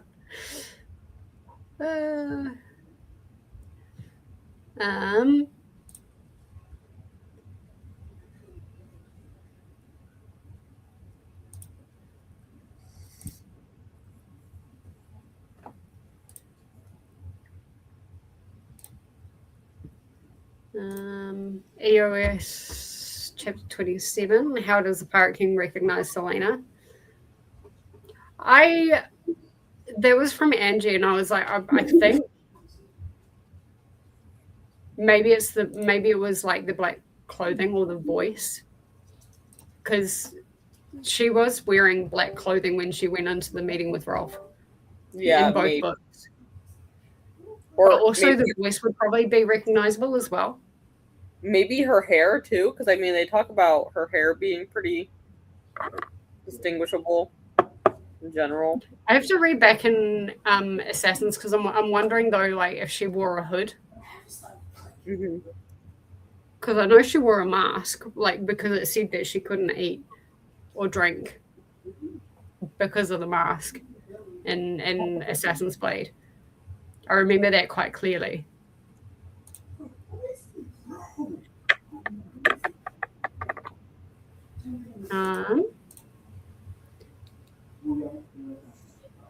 Oh, here we go. Denise is saying Tower Chapter 10. Orcus, Mantix, and Erewhon were the three Valg kings. Wielder of the Keys 3, we only know about Erewhon. So my next question is, where are the other two? My question to that now, knowing what we know, is where does Maeve fit into all of that? Because Maeve's a Valg queen. Yeah. And there was no other mention of the other two kings. This is going to get us into some weird showdown. Because I think it's going to become between, like, Erewhon and Maeve. Like, somehow we're going to be fighting it on both ends, but, like, they kind of both have the same goal. Tower Chapter 31. I really liked the nod to Aerofire when Falcon talked about his adventures obtaining the 100 yards of spider silk, because remember when Manon went to obtain the spider silk and they told her about the bleeper that stole.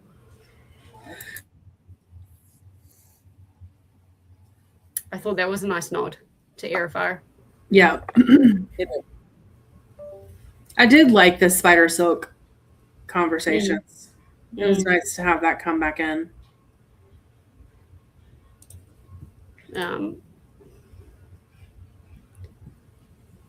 Apparently, I thought there was a whole page in chapter 32 of Tower that was a vibe. Just that one, though. Just the one. Yeah. Yeah. I don't really remember. I'm finding Tower really hard to remember. Well, he's over there just being in pain. Yeah. That's what I think. That's all I think about when I think of Tower, is just Kale going, ooh. Whiny little bitch baby. And then, like, randomly Nezrin and Sartak just kind of going off on their adventures. Hold on for our little side quest. Yeah, exactly. So annoying. I mean, they got better, but for a long time they were very annoying. I feel like Tower, like as a whole book, was just a side quest, and I think I've said that in sprints as well. I feel like it was just a side quest. You have. Angie can sum up Tower for us. I can't wait. I can't wait. I can't wait for what you Sum up say. tower, great. Sum up tower for us. Whiny It's little gonna be bitch. hilarious.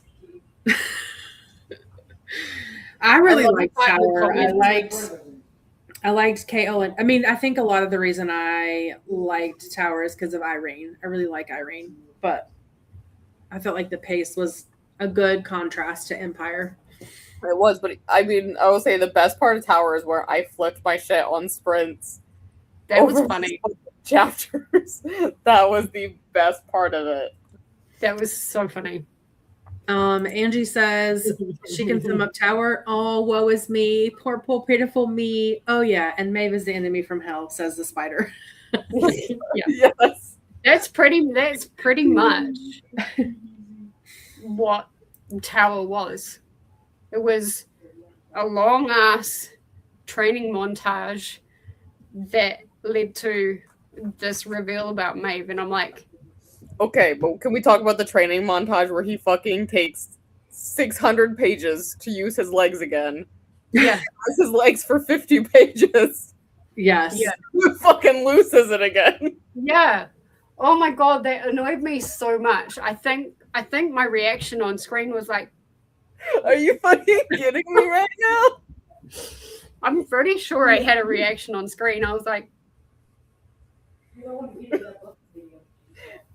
I'm I like, just look. If I have to read another 600 fucking pages of you not being able to use your fucking legs. I was like, that whole thing was a waste of fucking time. And I think this is why it dropped quite like so far in the star for me. Yeah. Because I felt like that whole thing with Kale was just a waste of time. It was a waste of pages.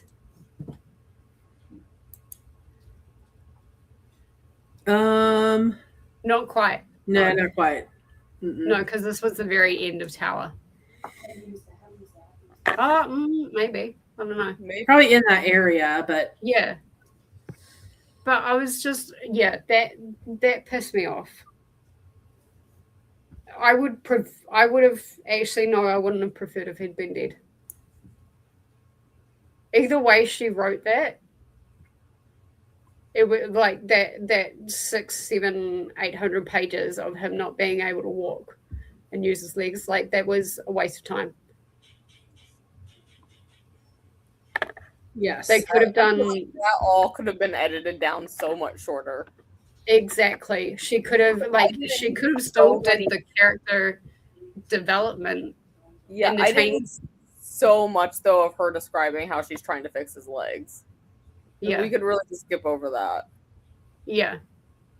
Instead of the description of her trying to fix his legs, they could have focused more on the flashbacks and the memories and the things that were happening while they were mentally inside each other. Or there could have been like a shorter period of being able to heal his legs and the rest of them still being a training montage, but at least he can walk and at least he can use them. Yeah. Yes, Angie, this is what we were talking about earlier. They could have totally re-edited Tower and put Kale's POV in Empire. 1,000%. Yeah. Exactly. Yeah. Exactly. But then it makes the whole storyline with the Kargan family kind of null and void. Mm-hmm. Yeah. Because what use would they have in... But again, like with the Kargan family, you didn't really see enough hints that the spy was actually the spy.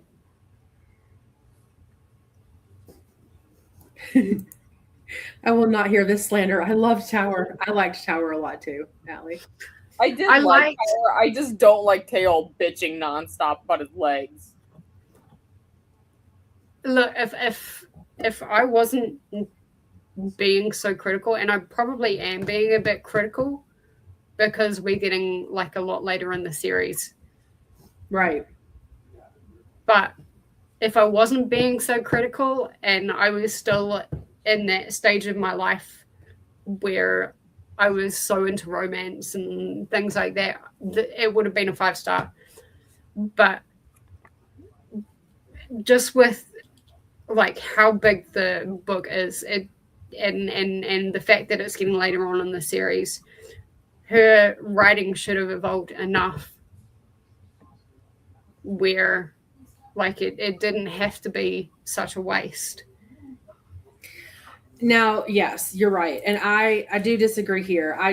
I struggled through Nesrin and Startak stories, but I think that she could have made Empire, 980 something pages and taken Tower down quite a bit to make it one giant book. But you could have even ACOTAR 6 is going to be 350 pages. Why couldn't you put Tower as like 400 pages? Right.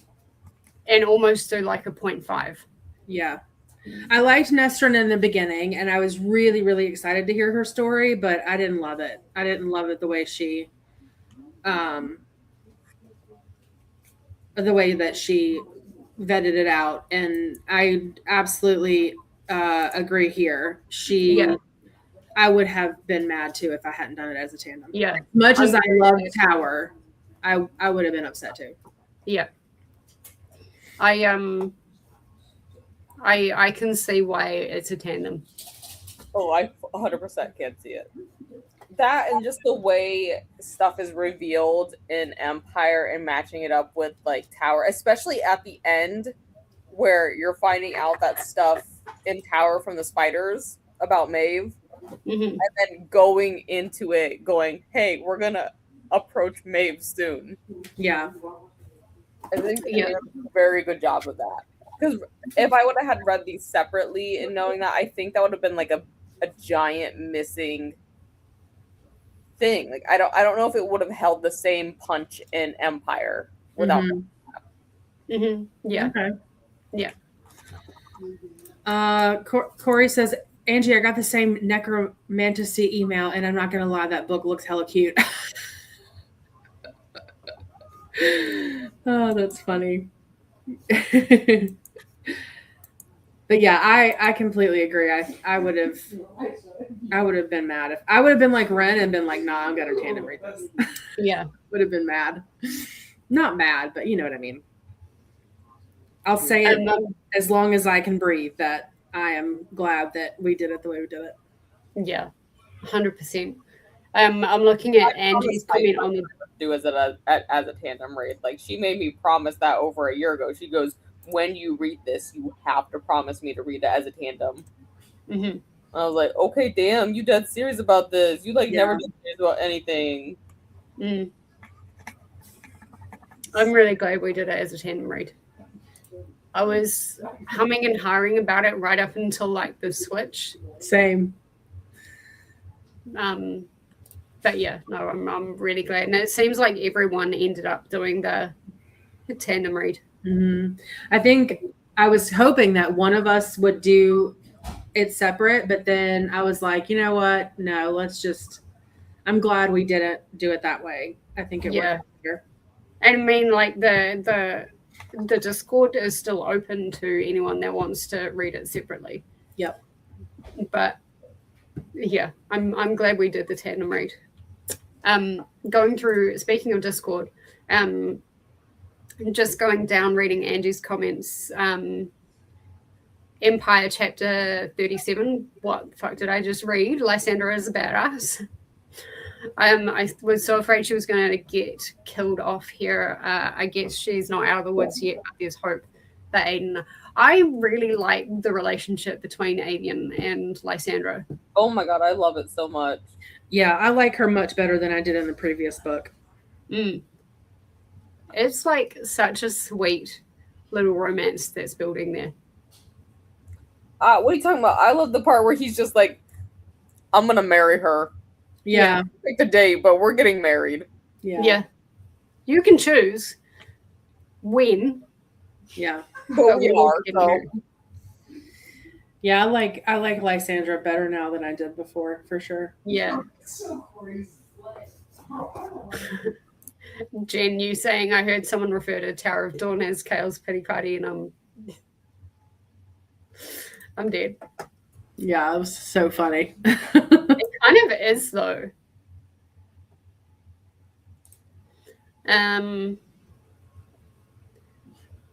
Lexi's saying Tower 31, don't linger in the watchtower, not outside, but in. What y'all doing inside? Or who is in the tower that you'd rather be outside. We got to that, and oh my god, your meme of Aragog was just perfect. And then I had to come in there with that line. That's what it is. Goodbye, Aragog. friends of Hagrid.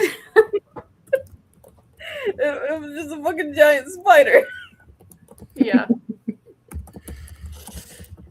Yeah. And Lexi going, actually, why did I ask that? They can talk too. Yeah. That was funny.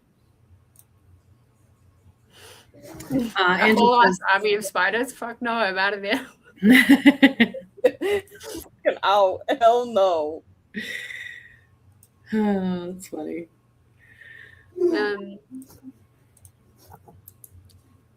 This is where Adian is saying about the marriage. Lexi, you're like, Adian, you can't just say something like that. And I'm like, he's getting slightly possessive over there. But you're mine to marry, but I'll be nice and let you pick the date. But you can pick the date. Yeah. Like, damn, you haven't even taken her on a date. And then Abraxas, like, my heart just, like, went, ah, when Abraxas came back. Yeah. But then, like, also, Abraxas was, like, low-key not there for, like, most of the rest of the book. Like, he's, like, on the deck, and he sleeps and eats and shits. Like, okay. But didn't he fly off somewhere for ages?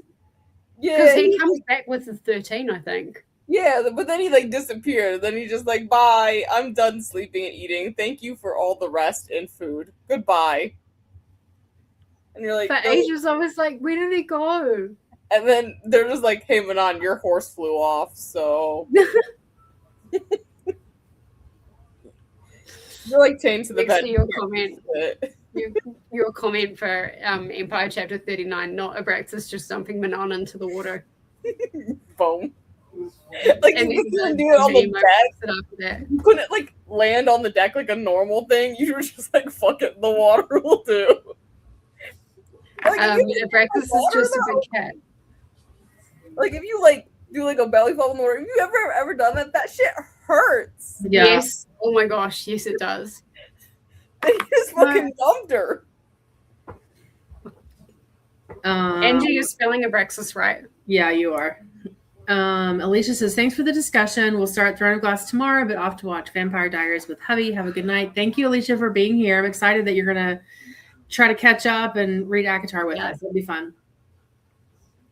Bye, Alicia. Have a great evening. And yeah, you're doing just fine. Yeah.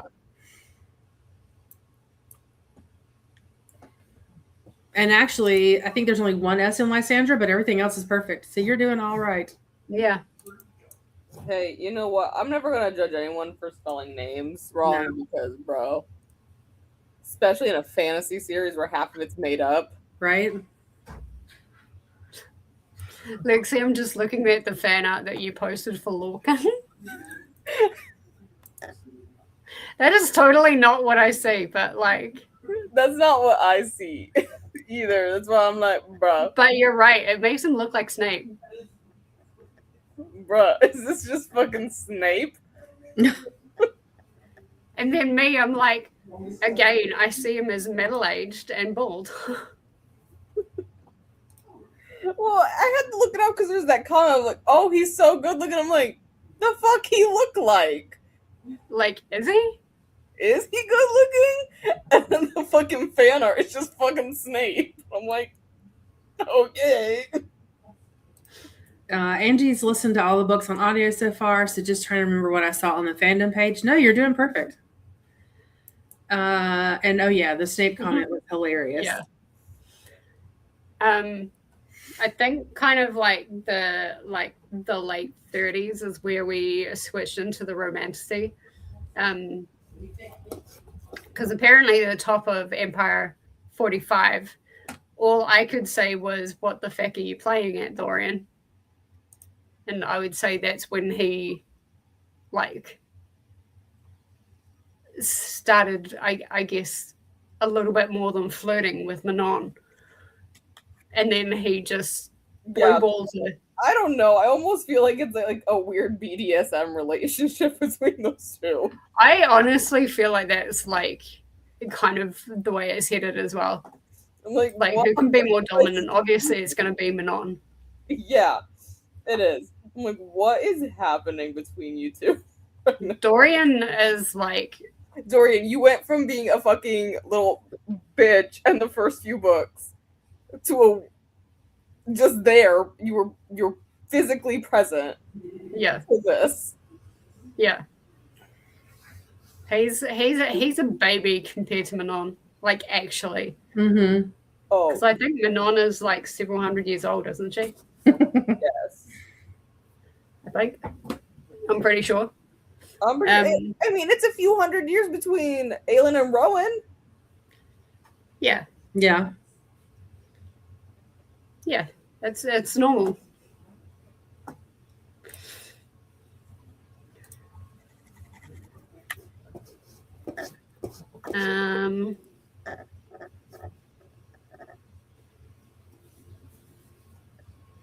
Jen saying I had a post Throne of Glass novella idea besides Sam's story.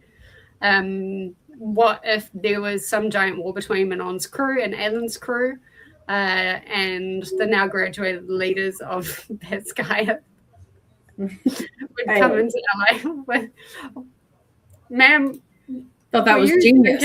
Some wine or something. No, I thought that was genius. All the dragons come together. That would be a hell of a crossover. Mm-hmm. And see, Dorian could ride. What's the gold one's name? Andana. Yeah, they'd fit perfectly together. Because Andana is not attached to Violet anymore, is she? Spoiler alert. They're both children. True, yeah. Kind of there, but like not really, like, eh. Yeah. And actually, there's a good point with Dorian. Like, even now, this far into the books, he is still a child. Mm-hmm. He still hasn't grown up enough to be the king that I think he needs to be. Yep.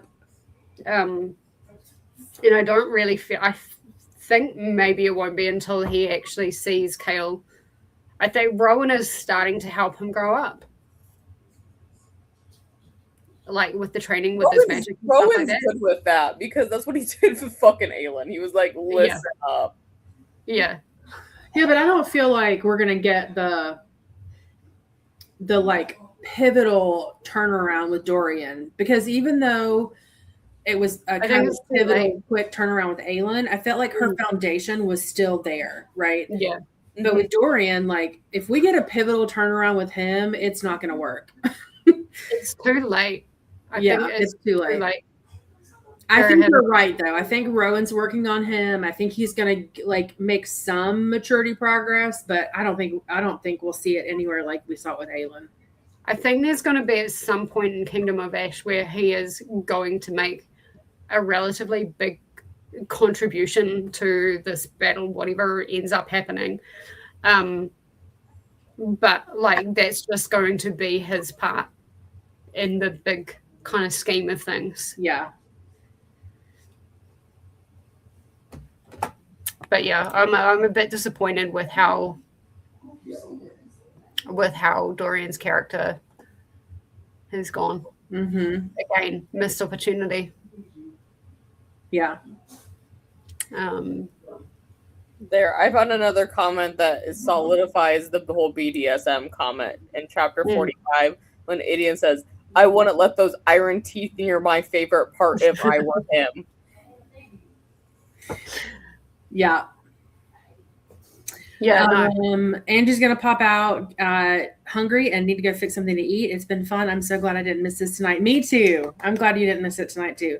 Tomorrow, 6:30 on Lexi's channel. I'll be a little bit late because I have that weightlifting class until 6:30, but I'll be there probably right around 7. But it's good to see you, Angie. Thanks for hopping in, and I will see you tomorrow. Yeah, that was really funny, that line. Yeah, it was. And then I posted drinking game one-liners sometimes, and man, yeah, like they are gold. Drinking game. Every time Sarah says blank, opened their mouth, take a shot, sip, or drink. I'm that way with looser breath. Yeah, wasn't that in either Crown of Midnight or Air of Fire? It's been in all of them, I feel like. But it was funny. I was reading something else, and I texted. It's gonna take me forever to find it, but I texted Corey because the author said something different, but meant the same thing. Mm-hmm. And I was like, "Tell me what in my head I just said," and it was something random. But I was like, in my head, I read "looser breath." I was like, yeah. I've been reading this series too long. Yeah. I think she has a habit of going back to the same mannerisms and the same, I guess, sentences and descriptors. Yeah. And sometimes that can get a little bit like overused, I feel like, because once you said, like drinking game, lose your breath, I kept seeing it everywhere.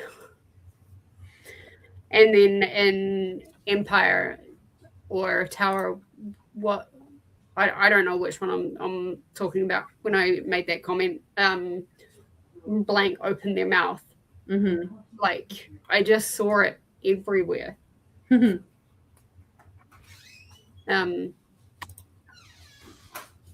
Will you?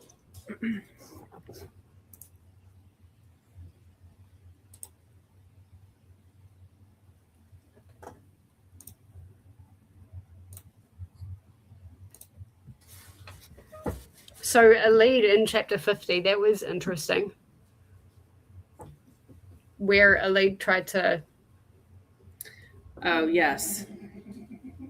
I didn't see that coming when she wrote that. Yeah, I really like that storyline. It kind of makes me think of, like, did Erewhon know that he had a word key so close to him? Well, that's a good point, because he can feel them, can't he? That's what I thought. So it's wrapped in Selena's cloak. Mm-hmm. I wonder if maybe her cloak has some kind of like concealment abilities or something like that. But that's it was kind of wrapped in Nehemia's cloak, right? Wasn't it sewn into Nehemia's cloak? No, it was Kaltain gave. Yeah, Kaltain was given Selena's cloak. Oh, okay. Got it. Or it could have been gave it to her. That Nehemia gave to Selena and Selena gave to Kaltain. I'm not sure. But yeah. I wonder if maybe it had some concealment. Because I would have thought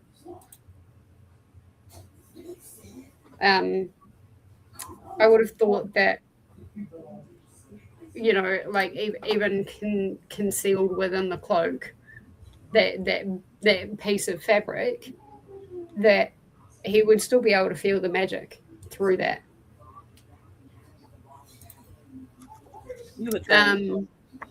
I'm gonna check Ellie out real quick. I'll be in the comments, but she's been like begging at the door. So should we take a quick potty break? I mean, we can go through the rest of these comments. I'll say Ellie really needs to go to the bathroom. She's like hardcore, like, excuse me. Is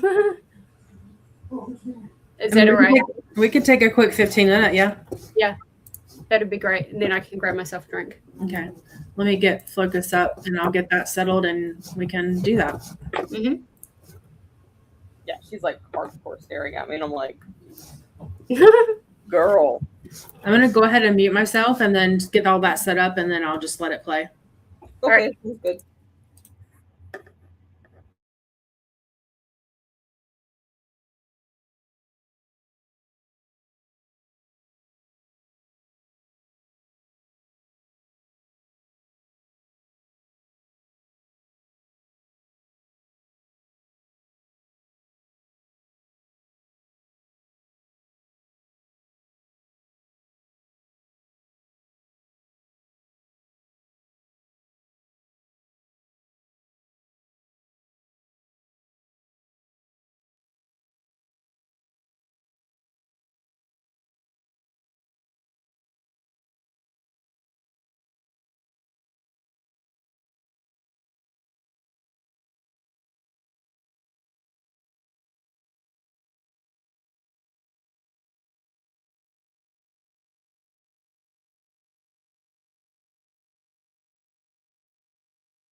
All right, welcome back. I'm going to be off camera for a few more minutes, but I'm here. Okay. No worries. Corey went to bed. She'll rewatch tomorrow. Have fun. And then Chris joined us saying, hello, Jijili. I was trying to figure out how to pronounce that. I was going to say Jijili. Yeah, she's doing much better now. She's fine now. Now we can relax. Okay. Look at her face. Well, really had to go. He looks so grumpy.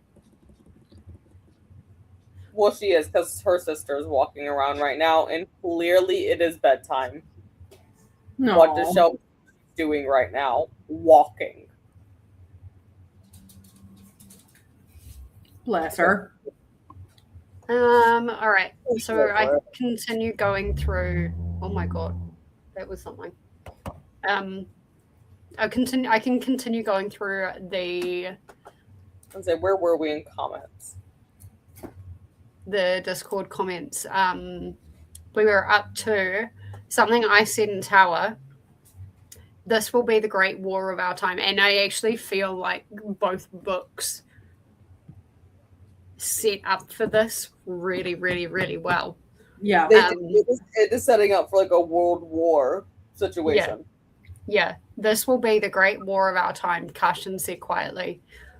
When we are dead, when even our grandchildren's grandchildren are dead, they will still be talking about this war. They will whisper of it around fires, sing of it in the great halls, who lived and died, who fought and who cowered. And I was like, that is such a powerful line. And I don't think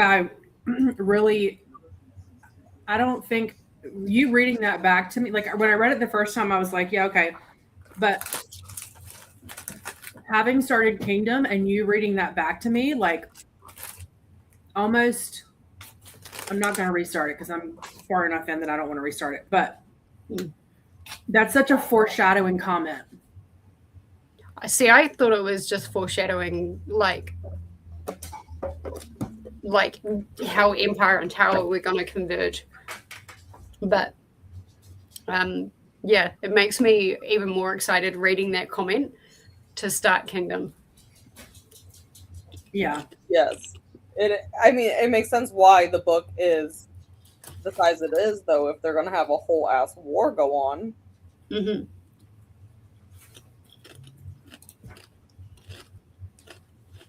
Yeah, that's definitely a foreshadowing comment. Ren saying finished Empire of Storms, and all I can say is we will be crying in Kingdom of Ash. Oh, wow. Because the ending of this book got me. Of Empire, oh my god, the ending of that one. I think it's just a stark reality, though, between the ending, again, of Empire and the one of Tower. It's like, Empire is like, oh shit, and Tower's like, oh, you guys don't know what you're going into. Yeah. Okay. Tower's like, well, you guys are gonna get a rude awakening. Why did you get away from the camera, Shelby? With the end of Empire, it was more of like I think Angie said it, or I think it was Angie that said it. It was more like a not a heartwarming sad or whatever feels, but like it wasn't sad. It was like bittersweet. No. Yeah. Because Rowan's like, I will find my, it's very like romantic kind of. It is. It's very much, I am holding my wife back. Yeah, kind of that kind of feels more than like sad. And just hold on to that comment, because I think at the end it'd be really cool to see our predictions. Mm-hmm. Yep. Ren answered my thing about the word stones, the word keys. And this is why I wondered like where it actually is, and we don't really get a definitive answer, do we? Because Ren said something tells me that everyone probably carries the third word key on his person, or someone, or it's like somewhere in Morath. Honestly, I don't think it's like easy accessible. I think they hid the fuck out of that thing. I reckon all of them were actually very well hidden at one point. I reckon it's because we had that flashback back to when Brannon actually buried the third one, right? Yeah. So I reckon it's still there. She wouldn't have put that in there if it wasn't meant to be in there. I say that saying that Tower of Dawn needed to be cut by 60%, but little details like that, she's very good at putting them in there for a very specific reason. Yep. Yes. And so I reckon it's in there, and I can't figure out where on the map. I mean, it has to be super well hidden. I almost wonder, though, it would be such a freaking weird power move to have it, like, hidden from Maeve in plain sight, like, in her own territory. Oh. That could make sense, because I'm assuming they are all going back to Wendland or Doranel. Mm-hmm. That could make sense. It'd be such an interesting thing.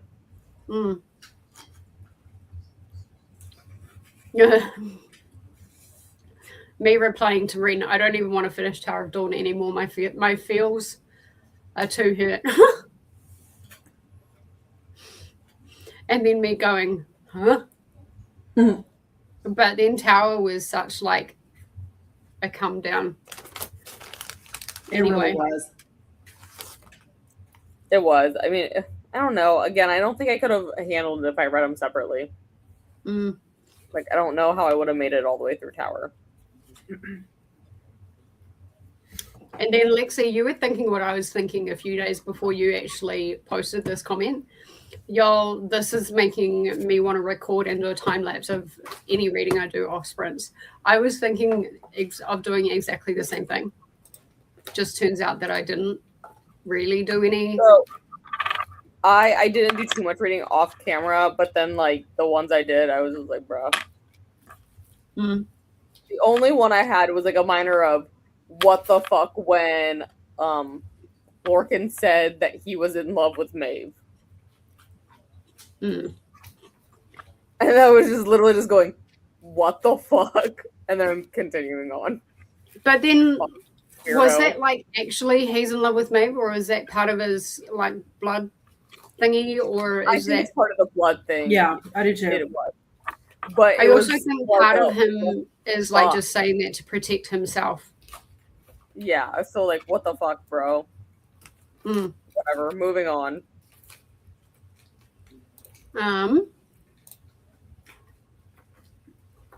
Kelly popped in. Hi, friends. Dropping by to show some love to the like button. Would like to get some reading done, but I've still got a ton on my list. Yeah. Yeah.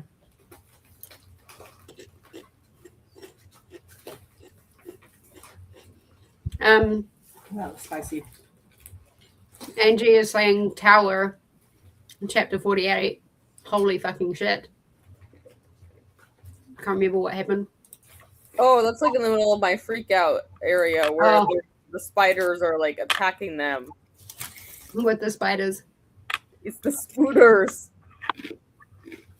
Oh my god, Ellie, I should have made you dress up as a spider. Oh, that's right. Lysandra is possibly whoever this other shapeshifter is, niece. Yes. What's his name? Fenric? I almost feel like you could possibly even pull, like, at first I was like, that could be her dad, because, like, she doesn't really know who her dad is. No. She was pretty much an orphan, wasn't she? Yeah, pretty much. So, I feel like that would have been a nice, like, hey, girl. I mean, it would have been super, like, cliche, but it's fine.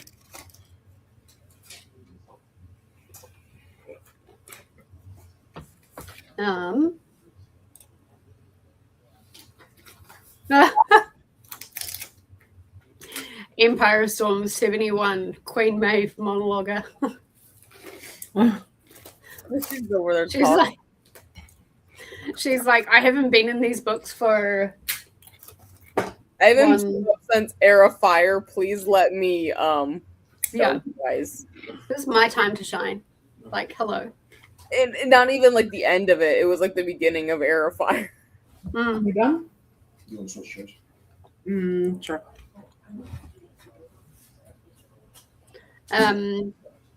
Andrew's saying Empire done. I wouldn't say the end devastate. Yeah, that's the same with me. The end didn't devastate me.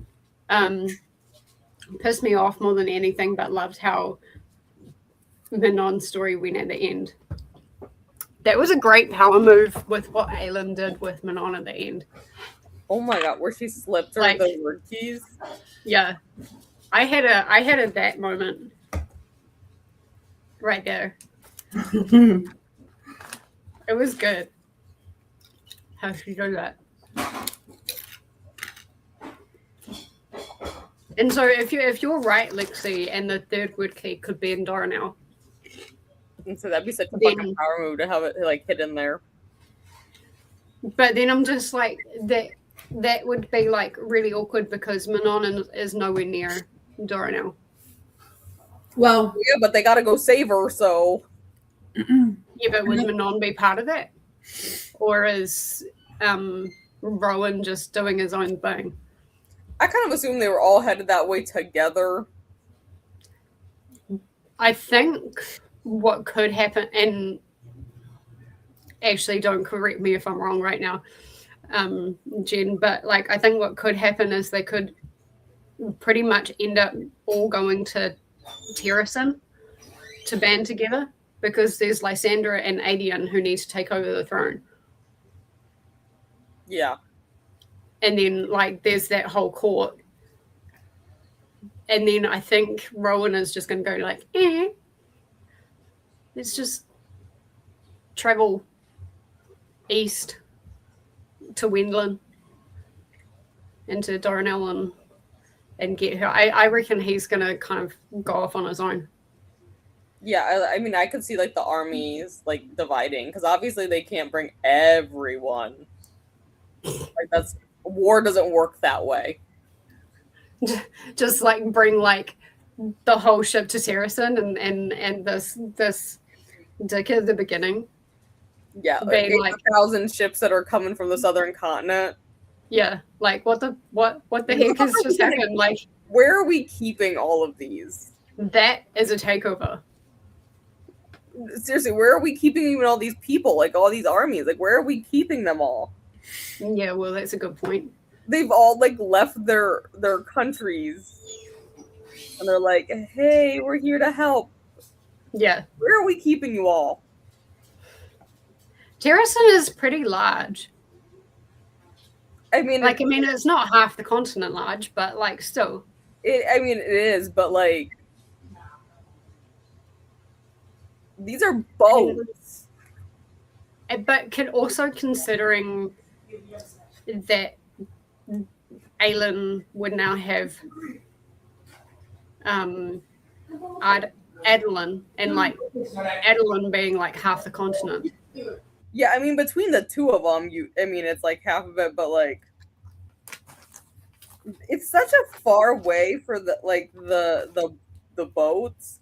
Also, I'm still kind of mad we don't really have a map of Wendlin to really look at. Mm-mm.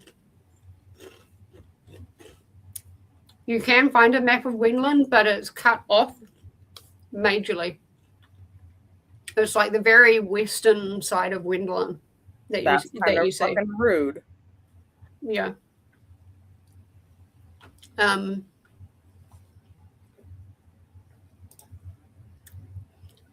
But yeah, I reckon that's what's going to happen is they're all going to kind of go between Adeline and Terrason and set up camp, because I do remember Rowan or Adian saying, make sure you are right at the very front lines.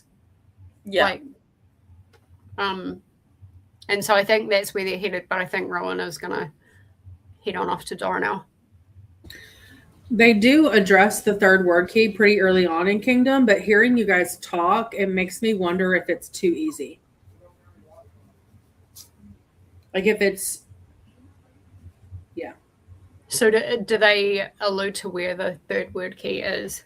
Yeah, but being that it's so early on, it makes me wonder if that's just if that reveal is too easy.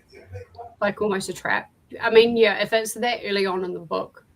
Not a trap, but that someone found it and moved it. Mm-hmm. Yeah. I hadn't thought about that until hearing you guys talk about it. Mm. I mean, how long has it been supposedly in that spot though? Like we know like the flashback had it like being buried. How long has it theoretically been there? Hundreds of years. Yeah. So I mean, so many other people could have moved it. And what? It didn't pull out something like Elena all the way back then. Fucking move that damn thing. Mm-hmm. Mm.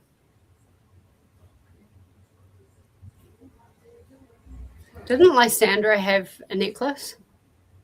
Have a what? Didn't Lysandra have a necklace?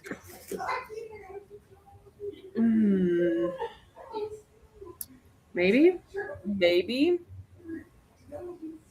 I'm just wondering if it's Lysandra's necklace. I kind of just assumed that was probably like a gift from Arabin or something.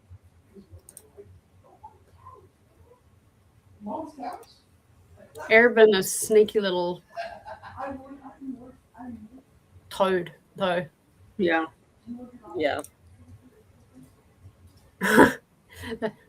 Lexi freaking out about all the spiders. I don't like spiders. Why do they need that many damn legs? I think this is true for literally anything that has more than 4 legs. Has 4 legs? Has 4 legs. Why do bugs need 6? Why do they need 2 extra ones? Why do centipedes need 100? Yeah, like why do centipedes and millipedes need so many? What the fuck are they doing with them?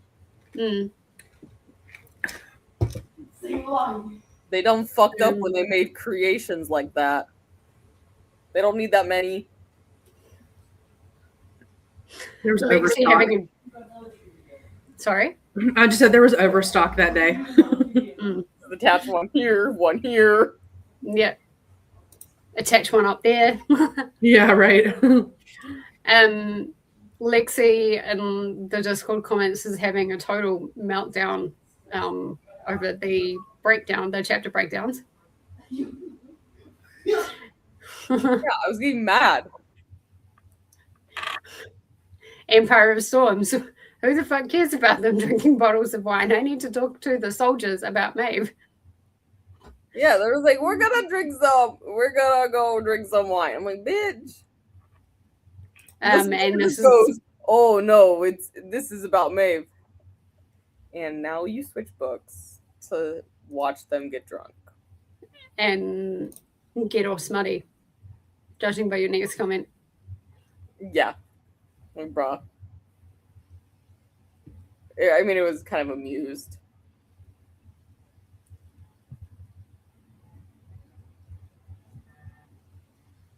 You were very sassy in those comments. I was very, here's the thing. I was also running on 4 hours of sleep. Most of last week, I was running on 4 hours of sleep a night. And then working like a 9 to 10 hour day. Yeah. Empire chapter 62. Lexi's comment. He bothered to knock just in case the Queen and Rowan were utilizing their potentially last few hours together. I think this comes back to when you were saying like the timeline. That's 15 minutes that they could. Yeah. Like that's a pretty good connection. I had that realization while sitting here. I was like, wait. I didn't catch that the first time. Emperor of Storm's end of chapter 69 gave Corey goosebumps. Remind me.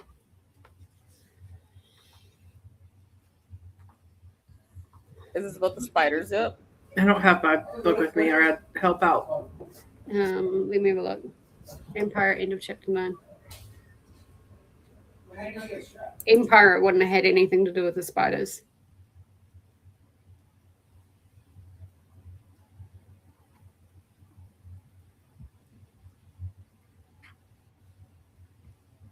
Empire.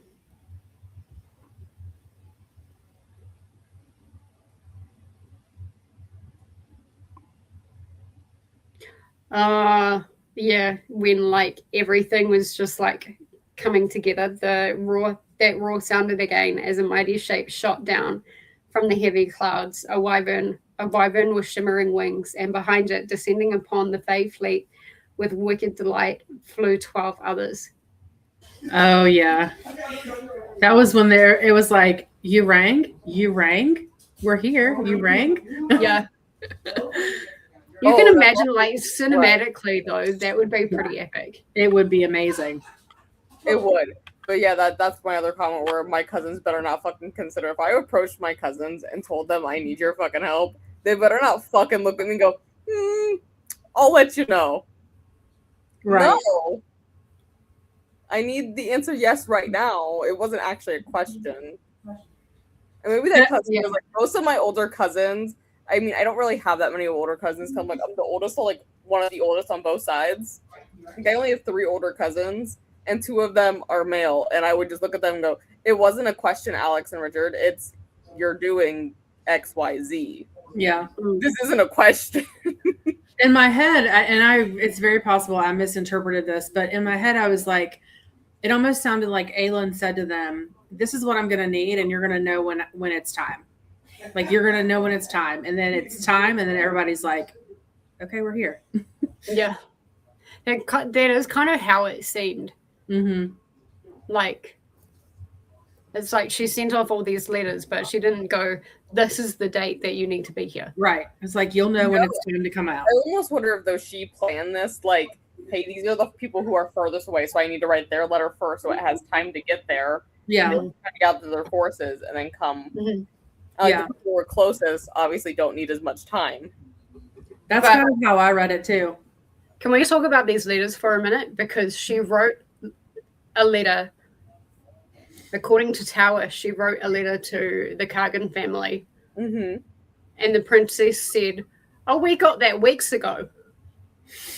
And they'd just be chilling. They're like, eh. I'm like, you fucking what? You didn't, like, just say. Again, my cousin got it. Never consider this. This isn't a, we don't consider. We don't need to take time to consider. Move. I was, like, kind of pissed off because I'm like, they can train on the ship. They can do, like, the healing shit on the ship. Yeah, you guys are on fucking 1,000 boats. You guys have plenty of room. Right.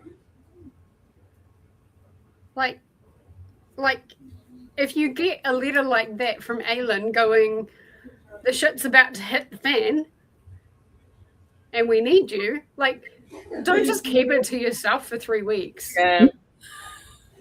Nah. Like, maybe we'll do it. Maybe we won't. Like, I don't know. Maybe the Kargan didn't, like, understand who Aelin was, but, like, I'm pretty sure she would have made her position pretty clear. Mm-hmm. Yes. And they already knew about Morath because they suspected that there was, like, a spy from Erewhon. Yeah. So, yeah. I was just like, what the fuck? Like, yeah, that was a moment when I read that.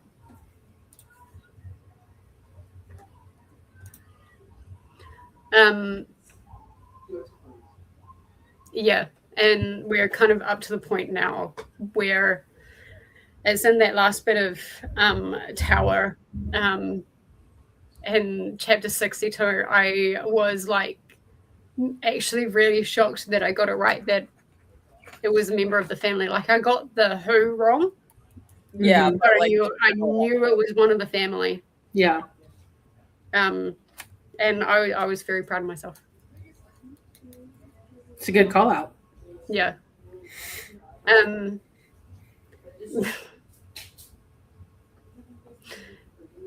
Tower chats to 64. I suggest you not go to war. Literally the next sentence. We shall go to war. Right. That whole section was confusing. Back and forth. Don't go to war. We're going to war. We're going to war. Yeah. It's like, come on, Kale. Where's your balls? I know they've been paralyzed for a bit, but surely there's enough time to grow them a bit. I mean, it's the way they say it. It's like that now they're linked so that if like Irene dies, so does he. Mm. Irene's just like, no, we're going. Yeah. We're going to war. See you later, guys. Both die. We're either gonna both make it out or we're both dying. Exactly.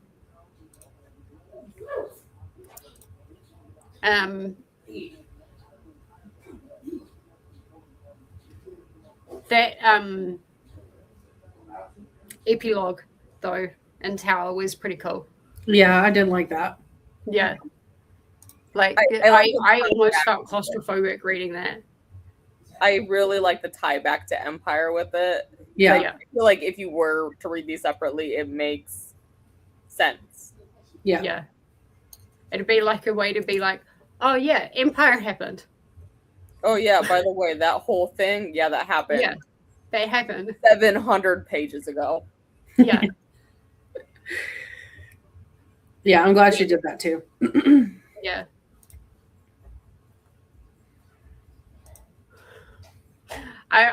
Jen, I loved your comment with chapter 65. We're going to need a firebringer, it seems. And then the whole Scooby-Doo. Yeah. Oops. Oopsies. But that, yeah. I mean, you said in Kingdom it does kind of touch on that. Yeah. Where you think, okay. But when you first read that, you're like, I know. Well, I was piggybacking off of Lexi's. I think it was Lexi's comment where she was like, "And how are we supposed to do this? Where's the fire coming from?" And then I read it and I was like, "Oh, my bad." I mean, they touch on it as in a funny way. It's similar to what this banter is here. Like, anyone gonna tell her or? Oh, about the whole fire thing, right? About that. We're just gonna get some sticks and light them on fire and wave them back and forth. This is the comment that I need to pin because we're kind of going to come back to this in a few books. Tower 65 at the beginning, based on the descriptions of the inky blackness, and this is in the library. I wonder if this is the same demon that possessed Kaltain. Mm-hmm. Because there is a very definite theory regarding Kaltain, but you kind of need to have read ACOTAR at the very ACOMAF at the very least, but it's really you need to read War and Ruin to understand that theory, and we'll come back to it. But it makes me really excited because I said this is definitely making me think this is the start of something that appears in War and Ruin. And I know across the internet people have said that like there are portals, and I know that there are portals that can take people to other worlds or other dimensions in the MAASVerse. And it's also really important that it just said sisters. The demon just said the demon just said sisters. Just keep it there, and I am gonna pin that.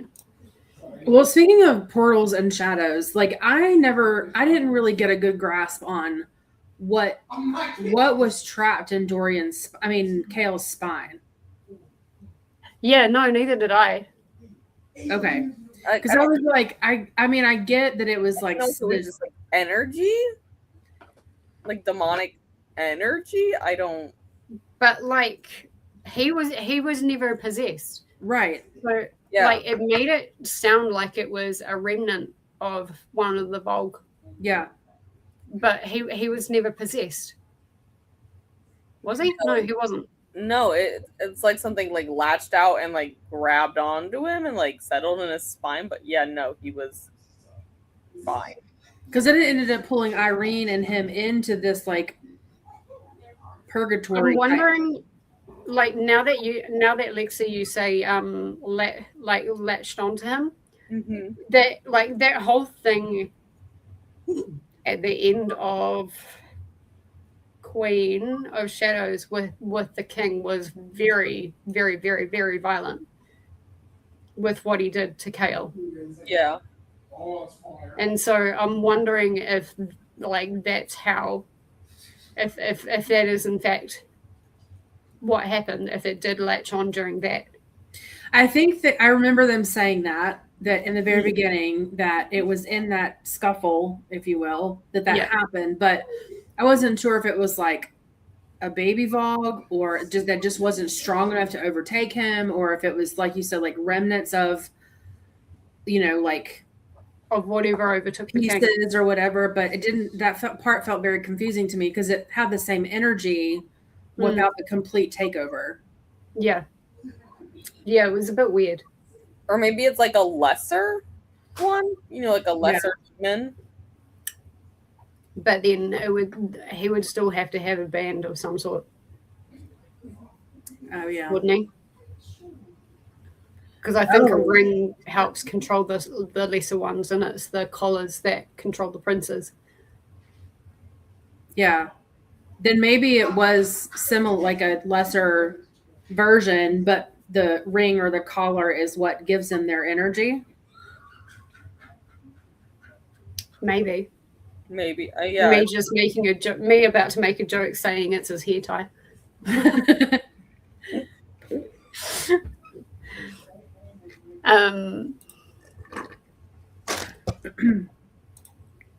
But yeah.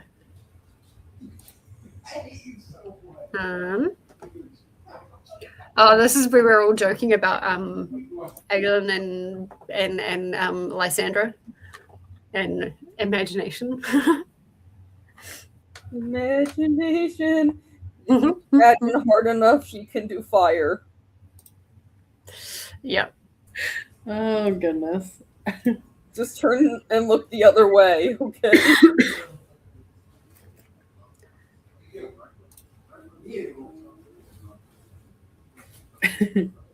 That's one of my favorite memes of all time. Imagination. Yeah, that third photo that Angie managed to capture, that look on my face is when I read that whole thing about like needing a firebringer, and like the whole thing with Lysandra being Aiden. I'm like, yeah, you do you, girl. Like, this will be interesting. Good luck with that. And then one of my last comments was Tower chapter 67. Never say we shall meet again while Sarah is holding the pen. Right? Yeah. I'm like, no. Okay, so you're coming back in like 2 chapters. Got it. Yeah. Yeah, you'll come back to die, bro. But that brings us to the end of the Discord comments. Well, she didn't unalive anyone the last 2 books that I've had taken a liking to. It makes me nervous for Kingdom. Yeah, well, everyone's saying you're gonna cry. Well, everyone keeps saying it's a tearjerker, so I was anticipating death. I'm anticipating a lead and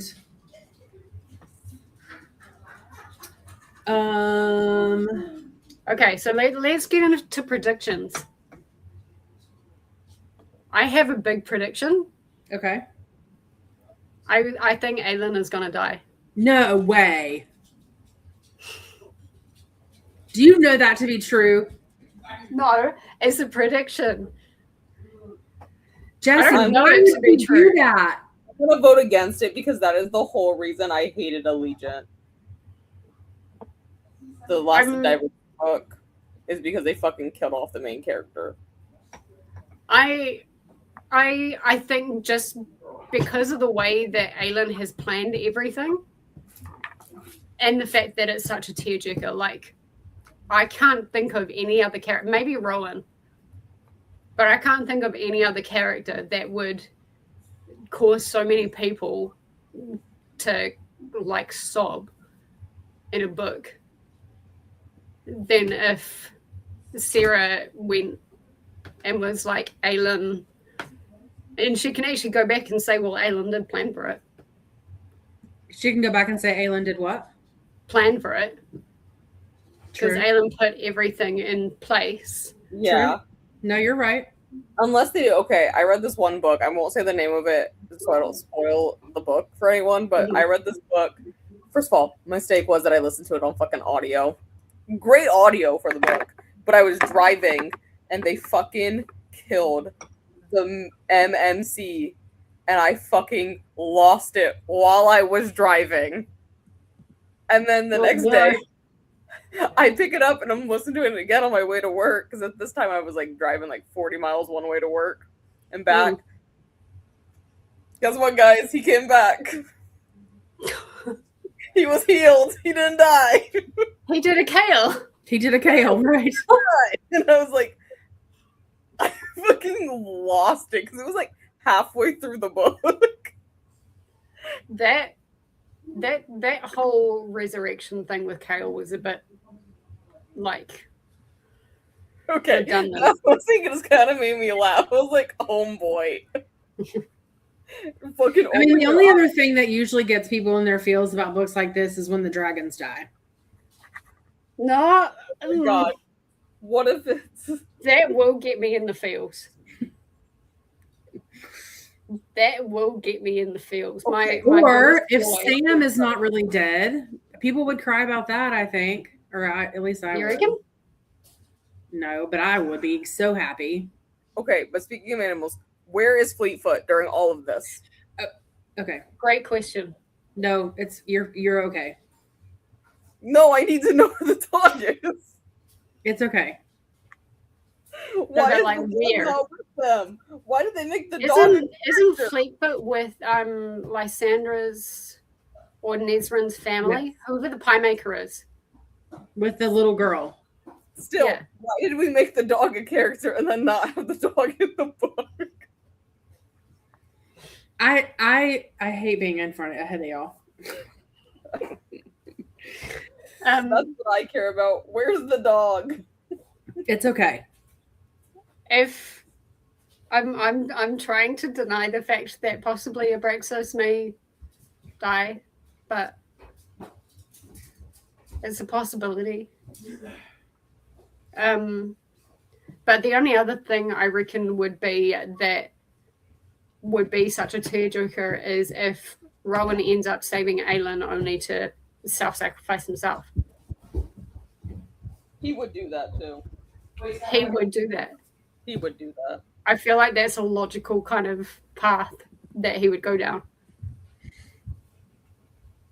Do you think like a really like tragic sort of ending for Manon would cause that much emotion in people? Or do you think she's not as lovable of a character? I don't hate her, but I wouldn't be that heartbroken if she died either. Okay. I'm not gonna lie. Yeah. So I think our she's caregivers like- could be Aelin, Rowan, and Abraxas, potentially. Yeah. I think she's not like unlovable, but like she's Not definitely good. rough around the edges. Yeah. At the current moment, no, I'm not like, oh my God, I'd be so heartbroken. I don't I think wouldn't- people would be devastated over Dorian, for sure. Or Kale, to be honest. I don't even think I would be. This goes back to me not being a crier. I don't think I'd be that heartbroken if a lead died. No, neither No, would I I. wouldn't either. I really like a lead, but it wouldn't surprise me. I wouldn't be heartbroken over it.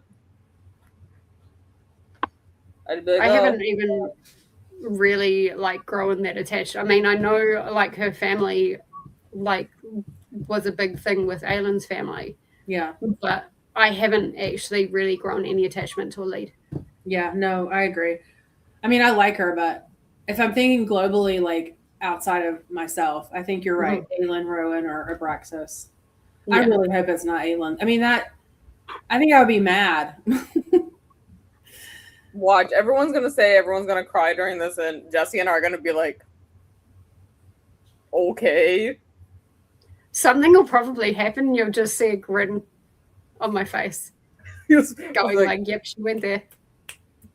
Okay, yeah. And here's the Lexi thing, will be laughing. Jessi will be doing this, and I'm going to be like, stuff like that. I'll be going, "Where's my tissues?" Okay, moving on. I'll be putting that Great Gatsby meme in the comments. Get it ready. Cheers. Are you just saying I need to have a drink every single time we're on sprints now and be like, yeah. I'll have my tissues here. So yeah, as far as deaths, I think that is going to happen. As far as like politics, I do wonder that Manon will marry. Like I think Manon and Dorian will marry purely out of like a political advantage. Yeah, that for both of them. That definitely makes sense. I mean, I'm far enough into the book for some of the things that you guys are talking about, but I think that we are gearing up for one hell of an epic war. Yeah. Yeah.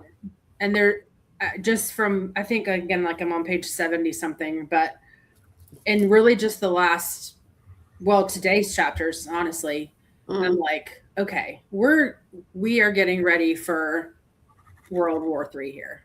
Like, yeah. Yeah. Well, I mean, we are in real life too, so. Well, true. I would in Kingdom like to see more of Earway and like their position. Do you think that's maybe where they'll land from the southern continent? Because that's like the first thing you come across. Well, I'm wondering if they're going to sail like that way around the Earway. So you got Earway down here, and then they'll sail like up. But like Morath is really close to like the coast, isn't it? I'm pretty sure. Yeah. That's why I was wondering. I think either way they're gonna. I think either way they're gonna encounter. I was going to say Parringtons. They're going to encounter Earways. No, not Earways. Erewhon's people.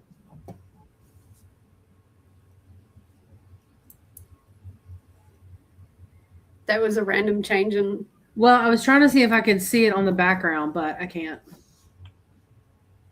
I'm gonna grab my book. Yeah, I'm just trying to find the map as well. Because what I remember from memory is that like you come across that first, so then I didn't know if they would stop, especially because like I don't know how long this boat trip takes. I can't do that with this. Great. Sorry, say that again. I don't know how long this boat trip takes, but maybe they need a break to get off the ocean and like stop there. I wonder if Kingdom has a different map?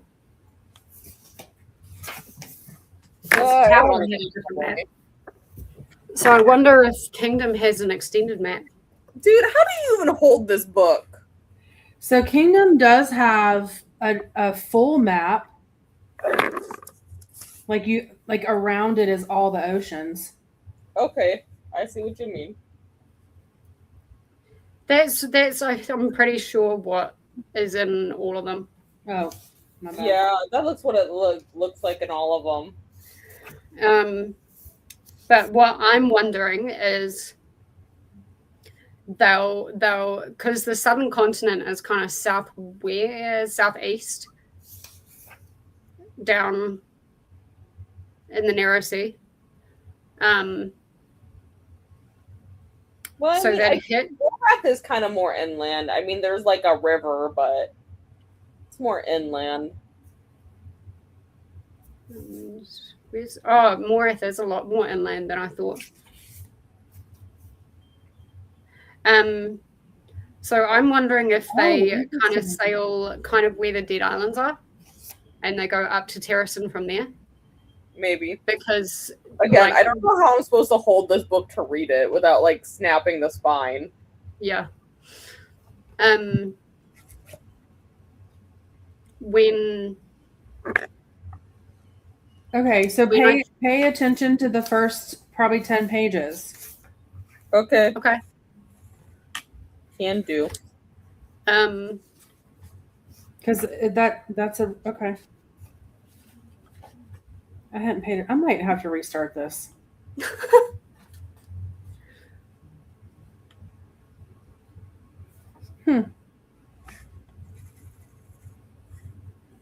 Where did you say they were coming from? They're coming from the southern continent, and I reckon they're going to sail like west, kind of where the Dead Island Skulls Bay is. So they're going to come up and kind of follow that around to where Terracin. And I reckon it's kind of going to be where they hit Fenharrow Rifthold, is where Rowan will venture off to Wendland, because Wendland again is to the west. Yeah. Sorry, east. Sorry. I'm getting my things mixed up.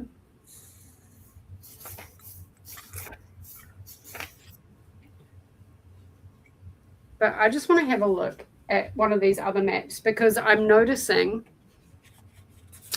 if you have a look down in the bottom left, I'm noticing a lot of cracks in borders where the deserted land is, and the Bodano jungle. Yeah, I'm wondering if it's just too hard to like make a border. But I don't think those cracks were there before.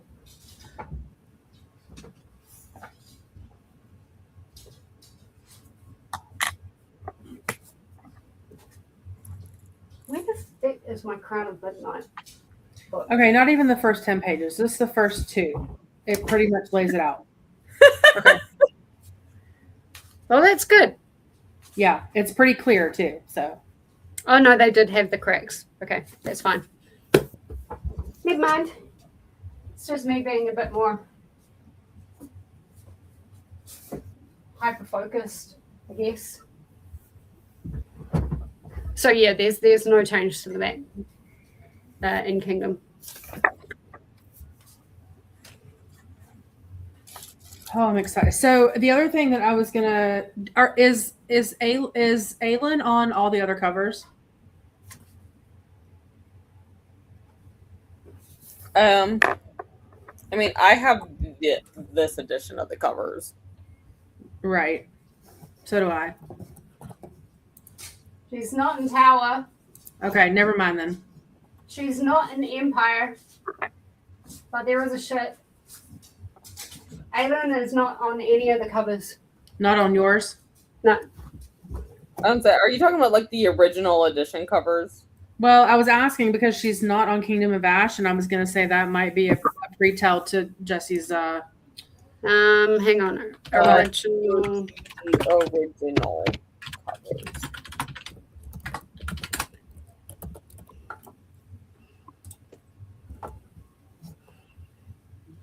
Oh yeah, she's on all of them. Original. Yeah. Okay. Well, I mean, I guess Tower of Dawn is the only one that's different. It doesn't have a person on that one for this. But that's like a really weird segue to make to a weird shield instead of a person, but that makes sense though that she's not on Tower. Yeah, I mean she's the not shield in is the owl. They could have put like Kale on that though, like bro. Actually give us a idea of what Kale actually looks like. Yeah. But yeah, she's on all of them. And she looks pretty epic for Kingdom, if I do say so. Yeah, I'm not so hopeful that right now she's looking pretty epic.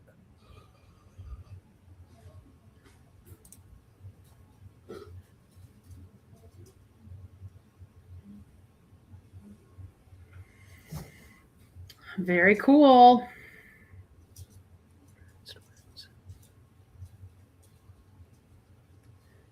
It's interesting to see her costume changes. I did. I was looking at that with the transition as we go along. Yeah. Okay, that's interesting. Because I don't know who would like absolutely just like, I don't understand how we would get destroyed if it wasn't kind of any of those three. Yeah, like I don't think I wouldn't be so devastated. I mean, maybe stuff happens to those three, and like maybe it's not that they die, but like something else happens. Mm. I mean, it had to be something pretty epic for like the masses to, no pun intended, to get upset about it.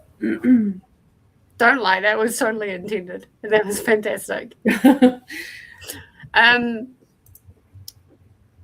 As far as like Erewhon and Maeve and stuff like that, I am wondering whether the word keys in the lock, whether they'll be opened to take all of those gods back to their realm, because that's like all the gods are trapped, right?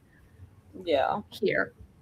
Here being like, Aurelia. I'm wondering whether they're going to take both Maeve and Erewhon back, or whether they just get offed, and whether the gods have anything to do with making that happen. Okay, I feel like our only option is to off them both, because like they're just gonna come back otherwise. Unless they get trapped back in the word keys, with the word keys. I don't know. I feel like if they escaped once, they'd escape again eventually, like maybe 1,000 years from now, but yeah. Oh my god. Could they though? This is my like big ACOTAR Throne of Glass connection theory coming in. That makes me really excited. Bitch, no one asked you, Surrey. That makes me really excited though. What does? That there's a possibility that they just get trapped and then they come back. Oh. That would be like the crossover. Yeah. We've talked about them being in like parallel universes. What if they're in like one dimension, we're currently in a dimension, and then ACOTAR is another dimension? I think that's essentially what it's supposed to be. I think that's what someone is saying, but then I also heard from other people that it's like a big timeline, but like a big jump in timeline. Yeah, I've heard both ways too now, so I'm like thousands of years jump in timeline, and that with these like portals or wormholes or whatever it is, it's like jumping time, not necessarily space. So how do we get in touch with the lady that interviewed Sarah J. Maas and just send her our questions and have her do a re-interview? Yeah. Call her daddy. We have important questions to ask you, Sarah. Just bring Alex onto our next discussion. Yeah, I need you to re-interview her, and this is what we need you to ask her. This is the question I need answered. Yeah. Definitively, are we in parallel universes, or is it a timeline, or is it a timeline and a parallel universe? Like what? Here's the thing. I feel like this has been such a debate. Maybe when, you know how like when people will do interviews, they'll give a list of questions you're not allowed to ask. Mm-hmm. Right. What if that's one of her questions, like you're not allowed to ask? Maybe.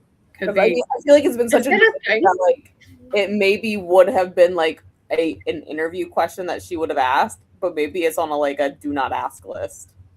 Mm. Or maybe there are just people who have interviewed her have never been 3 PIs in a former life and just asking superficial questions, because that ain't us. Well, oh yeah, no, how that work. I'm like a very much of an internet sleuth. Like I was like, oh no, I know I know everyone's dirty secret. Like, I know why this happened over here. I know where this doctor who left the practice over here is, and I know exactly what he doing. Yeah. This is kind of why when I was studying, I kind of gave people the shits, because I would open those layers up and I would keep opening them up so I could understand every single part of that topic. And the teacher's like, whoa, slow the fuck down. You don't need to know this information right now. And I'm like, well, actually I do, if you want me to understand what you're teaching. Yeah. Yes, I do need to know the answer, because if you don't answer the question, now I'm going to fixate on it. Right. Exactly. But yeah, I'm like, me with the autism spectrum, Lexi with the, aren't you ADHD or DHD? Mm-hmm. Yeah. Jen, I don't know if you're on the spectrum or not. But I'm probably undiagnosed of something. Mm-hmm. But yeah, like between the three of us, we can like seriously like go down those rabbit holes, and I can like go down those rabbit holes forever. It's fascinating though. Like it's like that's been part, like I've said before, like that's probably one of my favorite parts of all this is like digging through some of this stuff. Yeah. And look, some of it may be wrong. Mm-hmm. But like half the fun is going like, what if? Mm-hmm. Yeah. And like, I guess making a plausible explanation and plausible story based on the knowledge that we've got, even if we are wrong. Yeah. It's made it more fun for sure. For me, anyway. It does. It makes it more fun, and I think it re-engages us in the story. For sure. Yeah, for sure. Yeah. I can't wait for Kiani to finish Crown. I can't wait for Kiani to get to that part in Crown of Midnight. Well, I have to tell you something funny. So Corey sent me this message on camera. I need a reaction to this. Corey sent me this message while we were here about Kiani. Mm-hmm. It says, so have y'all seen Mean Girls? Yeah. Yes. And you know, yes, Caltane bar. The Caltane bars, and she was like, "Oh, I fucking hate Caltane bars. She's a bitch." And I was like, I felt the same way. Just give it time. But it was funny that Corey texted me that she hated Caltane too, and I'm like, I get it. I totally get it. That's her nickname is Caltane bar. I cannot wait for her to continue reading these. Yeah, I'm gonna need her to only read live on sprints. I know, right? I know. Well, she's on Nicole's at the moment. Nicole is currently sprinting her usual midweek 10-hour sprints. So she's on there if you guys want to like. I'll pop over when we're done here. Yeah. Like, girl, I need you to only do this live on camera. Sorry. You're right. Yeah. You have to record your reactions around these chapters. Yeah. Oh, for sure. Like this part in the middle and then this part at the end. Honestly, though, with like as much as people are saying with Kingdom, I was like, dude, if I read off camera off sprints, I'm gonna have to videotape it. Mm-hmm. Yeah. And I'm just gonna have to like delete the footage and be like, okay, bro, nothing happened in that chapter. Get rid of that one. Right. Yeah, that's what happened when I did the one time where I read off camera for it was either the end of Empire or end of Tower. I'm not sure. It was in this tandem read. And I'm like, something juicy's got to happen. And nothing that juicy did happen. I'm like, oh. And it was probably Tower. I can't remember what it was. I think we were still switching at that point. But yeah, I'm like, oh. But I will, if I'm reading off camera, I'll record. I don't think I'm going to restart because I'm on chapter 75, but I may skim while we're chatting. Yeah. Yeah. So yeah, to recap, I think I still really like that. I still think ACOTAR is better than this personally, but I'm now starting to see it as like one complete being, if you know what I mean. Mm-hmm. Like with the weird ass theory that I've got, it solidly connects together. Yeah. And like, I know Angie's like, yeah, no, I don't think so. But I'm like, but that's the thing, like that's the what if thing coming in. I'm seeing everything connect together, and I know people say there's not like a major connection between Throne of Glass and ACOTAR, but like if it is the same map and it's just a different dimension, Okay, or a but different timeline, in like 6 or 7 that fucking connects it. Right. yeah. Like I am seeing little things that are happening, and I think that's because I read ACOTAR first. Well, and I think I hope that we can convince Corey to reread ACOTAR with us too. I'm sure she will, because she's already read all those, and I think it would be interesting to see where, because she's just read Throne of Glass, where she can pepper in some comparisons too. Yeah. Yeah. I think it would be really interesting. ACOTAR, like the first book itself, ACOTAR is like definitely its own kind of thing. You don't from what I've read, you don't see anything Throne of Glass related in that. It's really only kind of towards the end of Mist and Fury and essentially all of War and Ruin where I'm starting to go like blink, blink, blink, blink. Yeah. I mean, she's referencing Throne of Glass and Crescent City, but if she's if there's references in Crescent City from Throne of Glass, and there's references of if there's crossover from ACOTAR and Throne of Glass, there's got to be some connections somewhere. Yeah. There's no way in hell there's not. Yeah. Even if it's just little like nuggets of like you were saying, the library situation. Yeah. It's the tiny little things that are being said where my brain is just like connecting dots that may or may not be there, but like for me they're there, and it makes it even more exciting to read. Yeah. So yes, that's my recap. Yeah. I'm excited to continue. Me too. I'm very excited to continue. I'm excited to see what this whole devastation thing. Yeah, me too. Zombie. Yeah, we've got a long way to get there, I think. But I will say, like, even on. Do we though, considering what happened in Crown of Midnight? Well, true. I think, like, the chapters haven't felt. Like, the first day was like 53 pages or 52 pages or something like that, but it didn't feel like that. It hasn't felt like that. Even with not a lot going on, it hasn't really felt like that. So it's good. So far, so good. I think, I don't know, I might start reading physically and see how I feel with, like, especially with holding it. I'm having to put mine on a surface and just like barely open it. Open the book. Yeah. I mean, once you get about a third of the way through, it lays pretty well. Yeah. But that first little bit is a little bit of I was thinking, like, how do I hold I'm gonna have to like put it in my lap at the very least. Well, and it's funny because that weightlifting class I started yesterday, we did upper body. So I was holding it like this morning, and I was like, nope, that's not gonna work. My arms are too sore.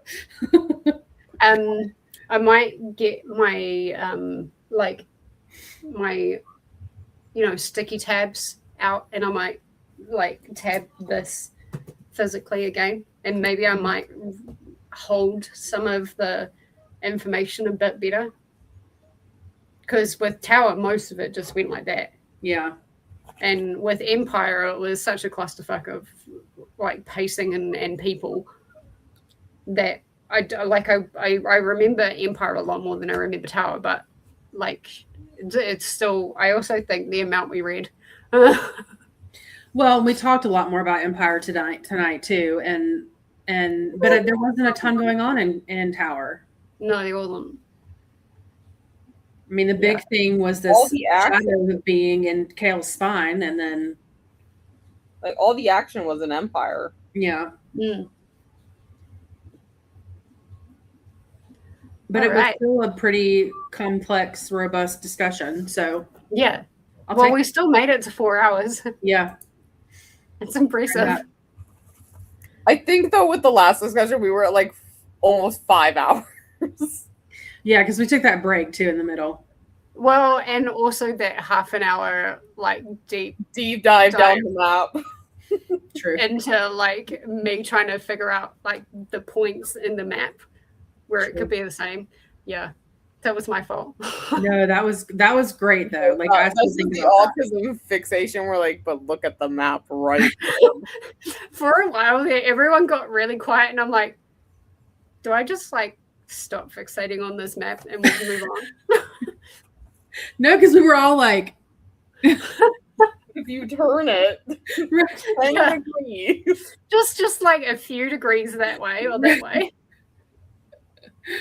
So funny. Yeah. All right. Well, for the few of you that are still here hanging with us, tomorrow we'll be on Lexi's channel at 6:30. Again, I'll be a little bit late, but I promise I'll be there. And then Thursday on Jessi's channel At 6:30. at 6:30. Yeah. Yep. EDT. Yep. Any closing words, my friends? No, I think I'm good. Just please don't kill the Everyone wants to breakfast. see what I was doing this entire time with my diamond painting. I do actually. Let's see it. I'm gonna make you big. I Oh, did that's already. pretty. Oh, nice. I'm Yeah, gonna I name know. that Terracin. You did all the black? Yep, Nice. That's So really cool. that's what I'm gonna name that painting Terracin. It's gonna go right there on the wall. I love it. Great. Perfect. The Great next one I multitasking. grabbed out of the drawer, so I was like, "Yep, this is the one we're doing." Love it. Love the multitasking. Mm-hmm. All right, friends, thank you all for being here and hanging with us, and we will see you all hopefully tomorrow. Bye.